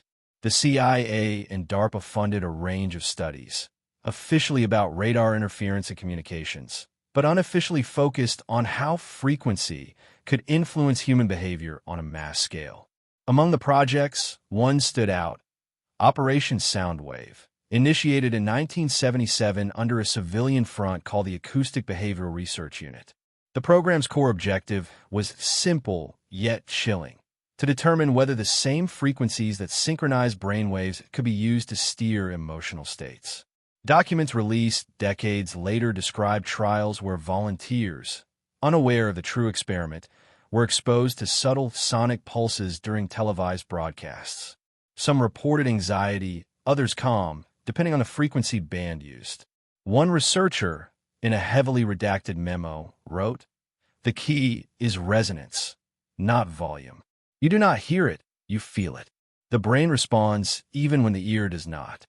Across the ocean, the Soviets were running something eerily similar under their Woodpecker Signal project, named after a strange pulsing radio pattern detected across Europe in the 1980s. Amateur radio operators thought it was interference. But when researchers mapped the frequencies, they aligned with Schumann resonance bands, the Earth's natural electromagnetic tones. Some scientists theorized it was an experiment in geophysical manipulation, an attempt to resonate not just minds, but the planet itself. To the Brotherhood of the Echo, those few who still protected the Oracle's legacy, this was the moment they had long feared. The sacred science of sound had become a weapon. In 1985, a letter circulated among esoteric circles in Europe, attributed to an unnamed custodian of the Brotherhood. They have found the tone of obedience. The same vibration that awakens the soul can enslave it. The choice lies in the intention of the one who wields it. The race for resonance accelerated with technology. By the 2000s, new tools allowed for precise frequency control, from ELF, extremely low frequency, transmitters to HARP, the High Frequency Active Auroral Research Program in Alaska. Officially, HARP was a scientific project studying the ionosphere. Unofficially, conspiracy theorists and a few ex-insiders claimed it was capable of generating massive electromagnetic waves that could influence weather, communications, even human emotion. Whether those claims were true or not, one detail remains unsettling. HARP's frequencies overlap perfectly with those ancient resonance bands once used in oracle rituals. Some within the Brotherhood began to suspect that the oracle itself, or what remained of its technology, might have been recovered and repurposed. Satellite imagery from the Middle East revealed unusual geometric foundations near old temple sites, concentric designs eerily similar to the oracle structure, but built with modern materials. Were these archaeological reconstructions or experimental installations? No official records exist. But in 2009, A leaked UN report referenced unidentified resonance anomalies detected near the Syrian desert, coinciding with classified military activity. As these secret wars of frequency unfolded, ordinary people began to feel their effects in strange, almost mystical ways. Reports of mass insomnia, sudden emotional surges, and collective anxiety spikes were documented in major cities. Scientists blamed information overload, stress, or electromagnetic pollution. But within esoteric communities, whispers grew louder. The grid is singing again. In online forums and encrypted groups, modern mystics began decoding what they called the digital chant, the constant hum of the world's technology. Some believed the oracle's voice had migrated into data streams, subtly influencing collective consciousness. Every like, every scroll, one post read, is a vibration. We have built a new temple of frequency, the internet itself. Yet even as humanity drifted deeper into artificial resonance, some sought to restore the balance. Independent researchers, many unaware of the Brotherhood's existence, began rediscovering the healing frequencies of sound. The 432 Hz movement, sound baths, and meditation tones became mainstream, echoing ancient practices under modern names. It was as if the oracle was calling its knowledge back into the open, one vibration at a time. But those who understood the stakes warned that a final confrontation was approaching, a moment when the competing frequencies of control and awakening would collide. Would humanity tune itself to harmony, or be drowned by its own noise? The frequency wars were never declared in headlines, yet they shaped the unseen battlefield of the 21st century. Invisible waves carried not only information, but intention. Every tower, every signal, every hum in the night was part of a silent struggle to command the very vibration of human thought. And somewhere, deep in the deserts where the oracle once stood, the earth still hummed at its ancient tone, waiting for someone to remember the song that could restore balance, or end the symphony forever. The early 2020s brought an unexpected convergence. Science, spirituality, and technology all began speaking, unknowingly, the same ancient language. Across the globe, a subtle yet undeniable pattern emerged. People reported strange dreams of sound, deep vibrations that felt like words without speech. Musicians began composing in odd tunings, unaware that their frequencies aligned perfectly with the harmonic scales of the ancient oracle. In laboratories, researchers studying neural resonance noticed unexplained spikes in human brainwave synchronization, as if millions of minds were unconsciously tuning to a shared signal. It started, many believe, with an event known among researchers as the Cairo anomaly. In 2023, seismic sensors near Giza detected rhythmic pulses, not earthquakes, not machine noise, but repeating acoustic signatures deep beneath the plateau. The frequency measured exactly 111 Hz, known in ancient traditions as the divine tone, the same resonance found in sacred chambers across Egypt and Mesopotamia. The signal lasted for 49 minutes, then vanished. But it was enough to reignite an obsession. Scientists dismissed it as coincidence. The Brotherhood did not. To them, the hum was a voice calling from the buried heart of the oracle itself. Soon after, inexplicable phenomena began surfacing around the world. In the deserts of Jordan, drones mapping old Nabatean ruins recorded electromagnetic bursts arranged in geometric patterns. In the Aegean Sea, sonar scans near the island of Delos revealed submerged structures that emitted faint harmonic tones when struck by ocean currents. Every discovery pointed to one unsettling conclusion. The oracle was not a singular artifact, but a network, a global system once resonating in harmony with the earth. The ancients hadn't built one temple to house the voice. They had built an entire planetary instrument. This realization sent shockwaves through those still guarding fragments of the Brotherhood's legacy. Hidden communities, some monastic, others academic, began reuniting, sharing data, and comparing modern anomalies with their encoded manuscripts. The old prophecies, long thought metaphorical, took on new meaning. One text, the Canticle of Harmonics, described a future age when the earth shall sing again through the tongues of light. Another warned, when the air hums in unison, the veil shall tear, and all will remember the sound.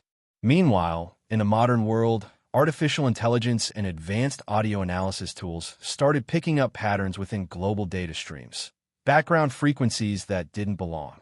Buried in the noise of communications, satellites, and internet traffic, there were consistent rhythmic modulations repeating every 24 hours, matching the planet's rotation cycle. The tone was faint, but perfectly ordered. Some speculated it was natural resonance. Others whispered that it was the oracle adapting, speaking now through the medium of machines. In 2025, a breakthrough occurred. A small research collective in Switzerland, known only as Project Harmonia, successfully decoded part of the Cairo signal. Using quantum acoustic modeling, they transformed the frequency into audible sound. What emerged was not random vibration, but structured tonality, rising and falling with an eerie, almost human cadence. One researcher described it as a choir made of stone. Another said, it was as if the earth itself was trying to remember a song. Within weeks, the team's files vanished. Their website went offline. The lead scientist reportedly moved to an undisclosed monastery in Tibet. And yet, fragments of the recording leaked online. Listeners claimed it evoked overwhelming emotions, grief, awe, and an indescribable sense of déjà vu. Audio engineers noticed that when the file played through certain speakers, nearby water rippled into perfect concentric rings, replicating clad knee patterns seen centuries ago.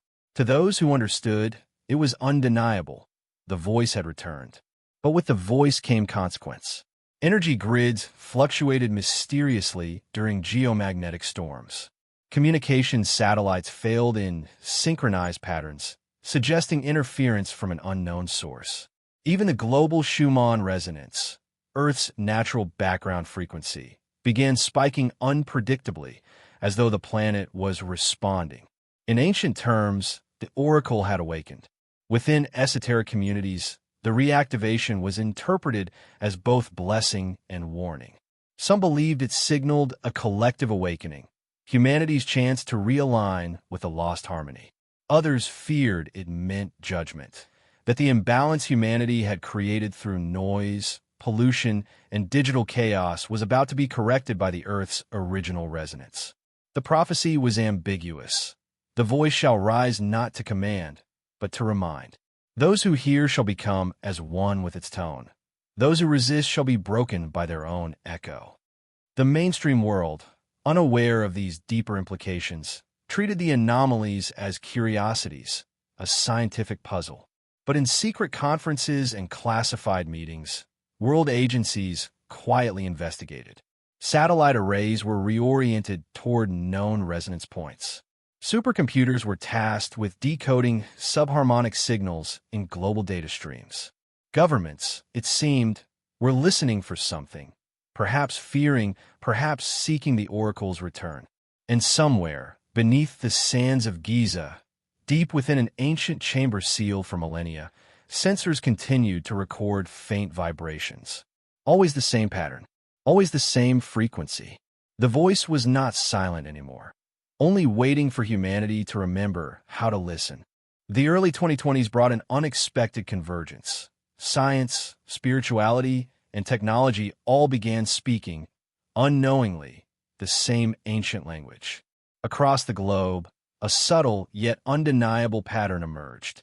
People reported strange dreams of sound, deep vibrations that felt like words without speech. Musicians began composing in odd tunings, unaware that their frequencies aligned perfectly with the harmonic scales of the ancient oracle. In laboratories, researchers studying neural resonance noticed unexplained spikes in human brainwave synchronization, as if millions of minds were unconsciously tuning to a shared signal.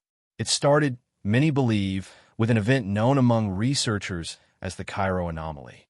In 2023, seismic sensors near Giza detected rhythmic pulses, not earthquakes, not machine noise, but repeating acoustic signatures deep beneath the plateau.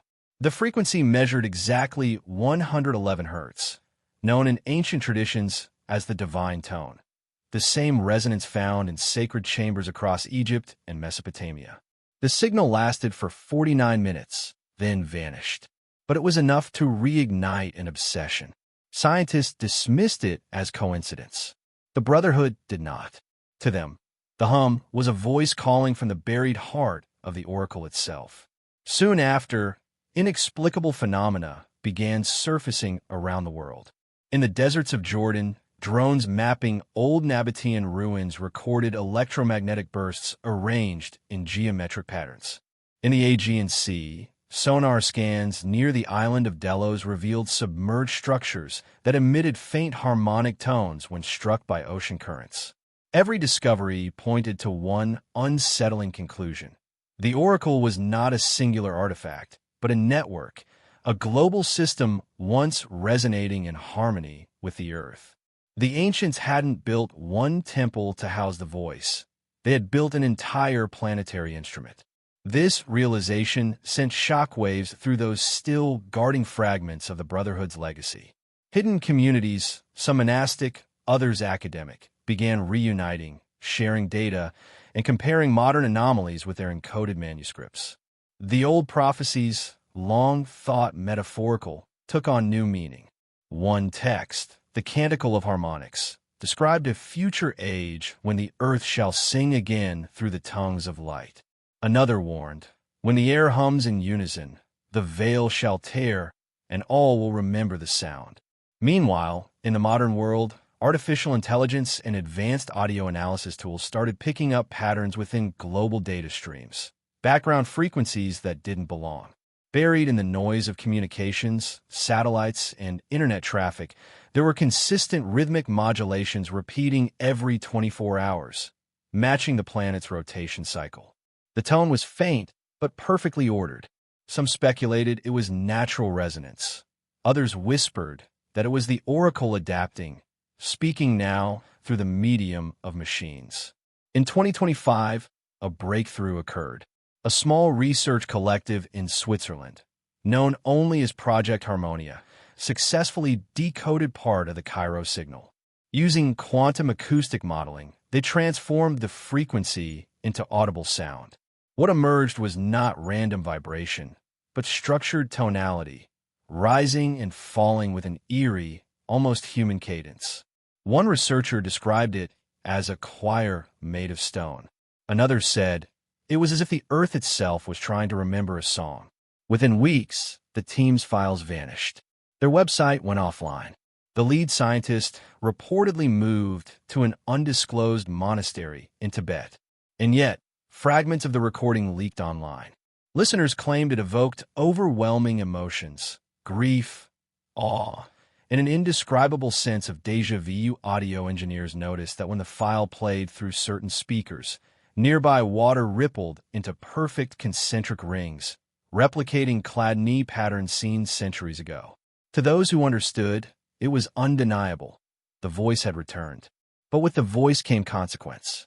Energy grids fluctuated mysteriously during geomagnetic storms. Communications satellites failed in synchronized patterns, suggesting interference from an unknown source. Even the global Schumann resonance, Earth's natural background frequency, began spiking unpredictably, as though the planet was responding. In ancient terms, the oracle had awakened. Within esoteric communities, the reactivation was interpreted as both blessing and warning. Some believed it signaled a collective awakening, humanity's chance to realign with the lost harmony. Others feared it meant judgment, that the imbalance humanity had created through noise, pollution, and digital chaos was about to be corrected by the Earth's original resonance. The prophecy was ambiguous. The voice shall rise not to command, but to remind. Those who hear shall become as one with its tone. Those who resist shall be broken by their own echo. The mainstream world, unaware of these deeper implications, treated the anomalies as curiosities, a scientific puzzle. But in secret conferences and classified meetings, world agencies quietly investigated. Satellite arrays were reoriented toward known resonance points. Supercomputers were tasked with decoding subharmonic signals in global data streams. Governments, it seemed, were listening for something, perhaps fearing, perhaps seeking the oracle's return. And somewhere, beneath the sands of Giza, deep within an ancient chamber sealed for millennia, sensors continued to record faint vibrations. Always the same pattern, always the same frequency. The voice was not silent anymore, only waiting for humanity to remember how to listen. As the world's instruments began detecting the oracle's hum, a quiet realization spread among those who studied consciousness. The most powerful receiver of all might not be a machine, but the human mind itself. From a moment of birth, the brain vibrates. Neurons fire in rhythmic oscillations, creating waves that mirror the patterns found in sound and light. Ancient mystics had called this the inner temple. But modern science was finally learning what they had always known, that thought itself is resonance. In neuroscience labs from Zurich to Kyoto, researchers studying brain coherence began to find astonishing correlations. Groups of people meditating together, even in separate rooms, would unconsciously synchronize their alpha and theta waves. EEG scanners recorded identical frequency bands pulsing in unison, as if multiple minds were joining a single rhythm. Dr. Elena Mora, a cognitive physicist at the University of Barcelona, called it entrained empathy, a natural alignment of minds through shared vibration. But to the few who still guarded the oracle's lore, this was a rediscovery of an ancient principle, the resonant mind, the belief that human consciousness could merge into a unified field when tuned to the Earth's harmonic frequencies. In one of the Brotherhood's oldest surviving manuscripts, the Codex of the Voice, there's a passage that reads, "When the tone within man and the tone beneath the earth align, the veil shall lift, and thought shall move like wind between souls." It was dismissed for centuries as poetry. Now, with modern neuroscience and quantum theory bridging the unseen, those words felt less metaphorical. Could it be that the oracle, rather than a machine of prophecy, was a mirror for human consciousness itself, amplifying the thoughts of all who stood within its field? The evidence was mounting. Researchers studying binaural beats, isochronic tones, and gamma synchronization discovered that the brain could be guided into expanded states of awareness through specific sound patterns. When the 111 Hz frequency, the same tone detected beneath Giza, was played in controlled environments, subjects reported profound calm, heightened intuition, and even moments of timelessness. Ancient rituals described the same experiences under different names: divine communion, prophetic trance, union with the gods. Science, it seemed, was rediscovering spirituality through the backdoor frequency. But there was another, more unsettling pattern emerging. In recent years, global EEG datasets began showing increasing coherence across populations during major world events, as humanity's collective attention could literally synchronize. In 2024, during a global solar storm, sensors measuring the Earth's magnetic field detected small but measurable oscillations corresponding to human brainwave frequencies. The planet, the mind, and the unseen field between them were vibrating together. Coincidence or communication? The Brotherhood's current archivists believed it was the latter. In their secret gatherings, now occurring through encrypted digital channels, they spoke of the awakening pulse, a cycle described in their oldest texts as a time when humanity would once again hear the oracle not with ears, but with thought. The oracle's voice, they argued, had never been an external sound. It was a collective resonance of human consciousness itself, once unified, now fragmented, and slowly remembering its original harmony. Meanwhile, scientists and philosophers began to stumble towards similar conclusions. Quantum theorists proposed that consciousness might be an emergent property of entangled resonance, that thoughts were waves interacting across a shared field. Some even speculated that the brain was not the source of consciousness but a tuner, a biological receiver, like an antenna, aligning with universal frequencies. This echoed the Brotherhood's oldest teaching. Man is the instrument, the earth is the tone. Experiments with meditation and sound technology grew more ambitious. Devices called neural resonators began appearing in advanced research facilities, headsets that generated subtle vibrations across the skull to induce coherence. Users reported lucid visions, deep peace, and feelings of connection beyond individuality. Some described it as hearing a song without sound, A handful of them, without knowing it, repeated phrases found in ancient oracles. The stone hums. The air listens. I remember the tone. But not all were ready for what they experienced.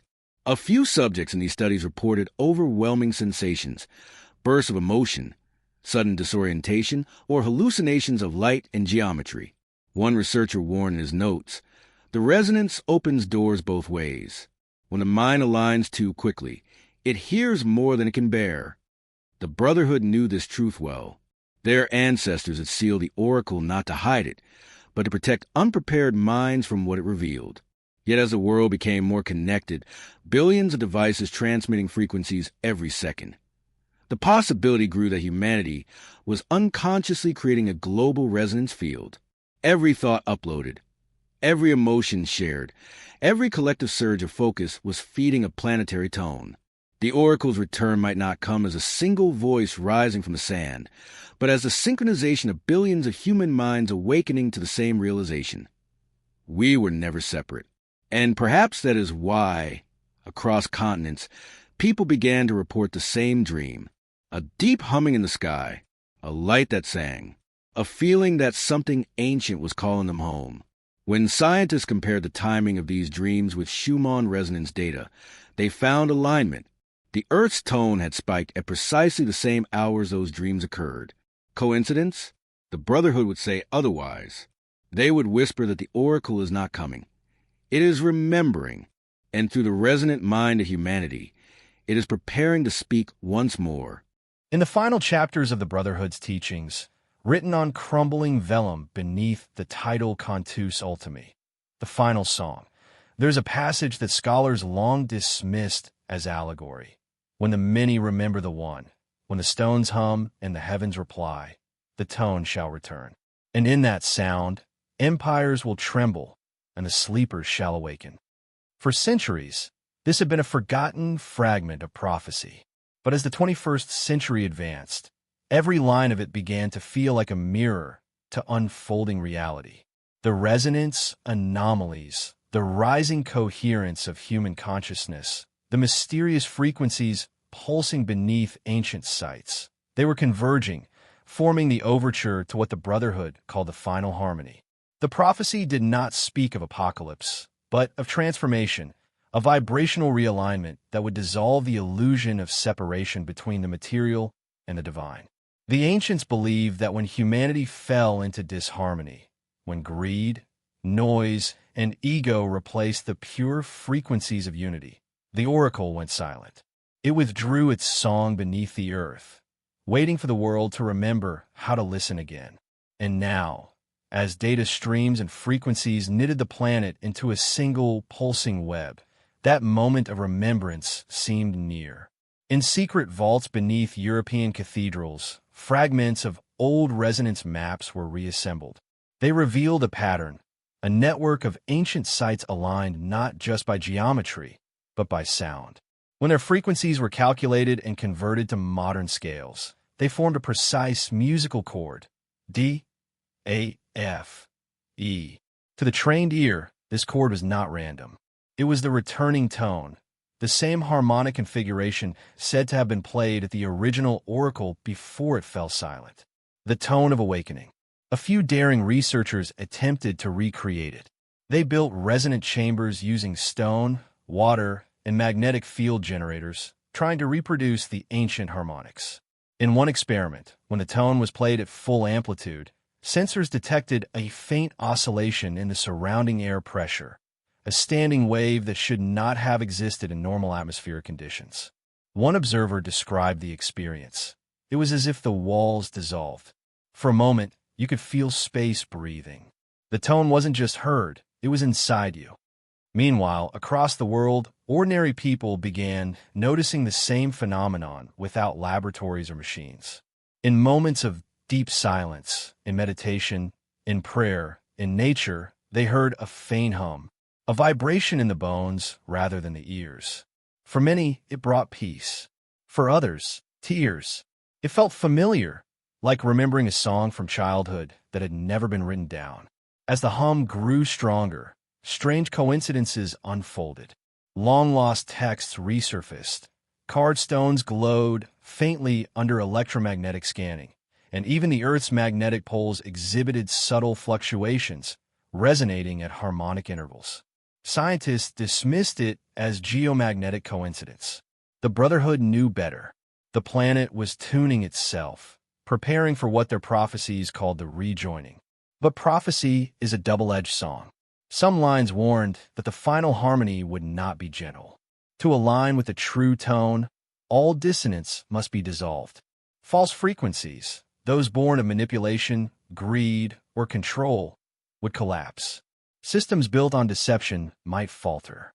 Institutions grounded in division might crumble. It was not destruction for punishment's sake, but purification.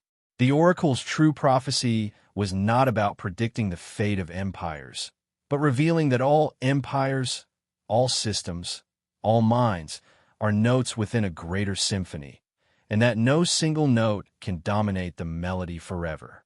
In the end, the voice would not speak through a mouth of stone or a machine of metal, but through every human heart resonating in unison. The return of the oracle would be the return of remembrance, that creation itself is sound, that thought shapes matter, and that harmony, once lost, can always be found again. And somewhere, in the silence between breaths, the tone continues, ancient, patient, waiting for the world to listen.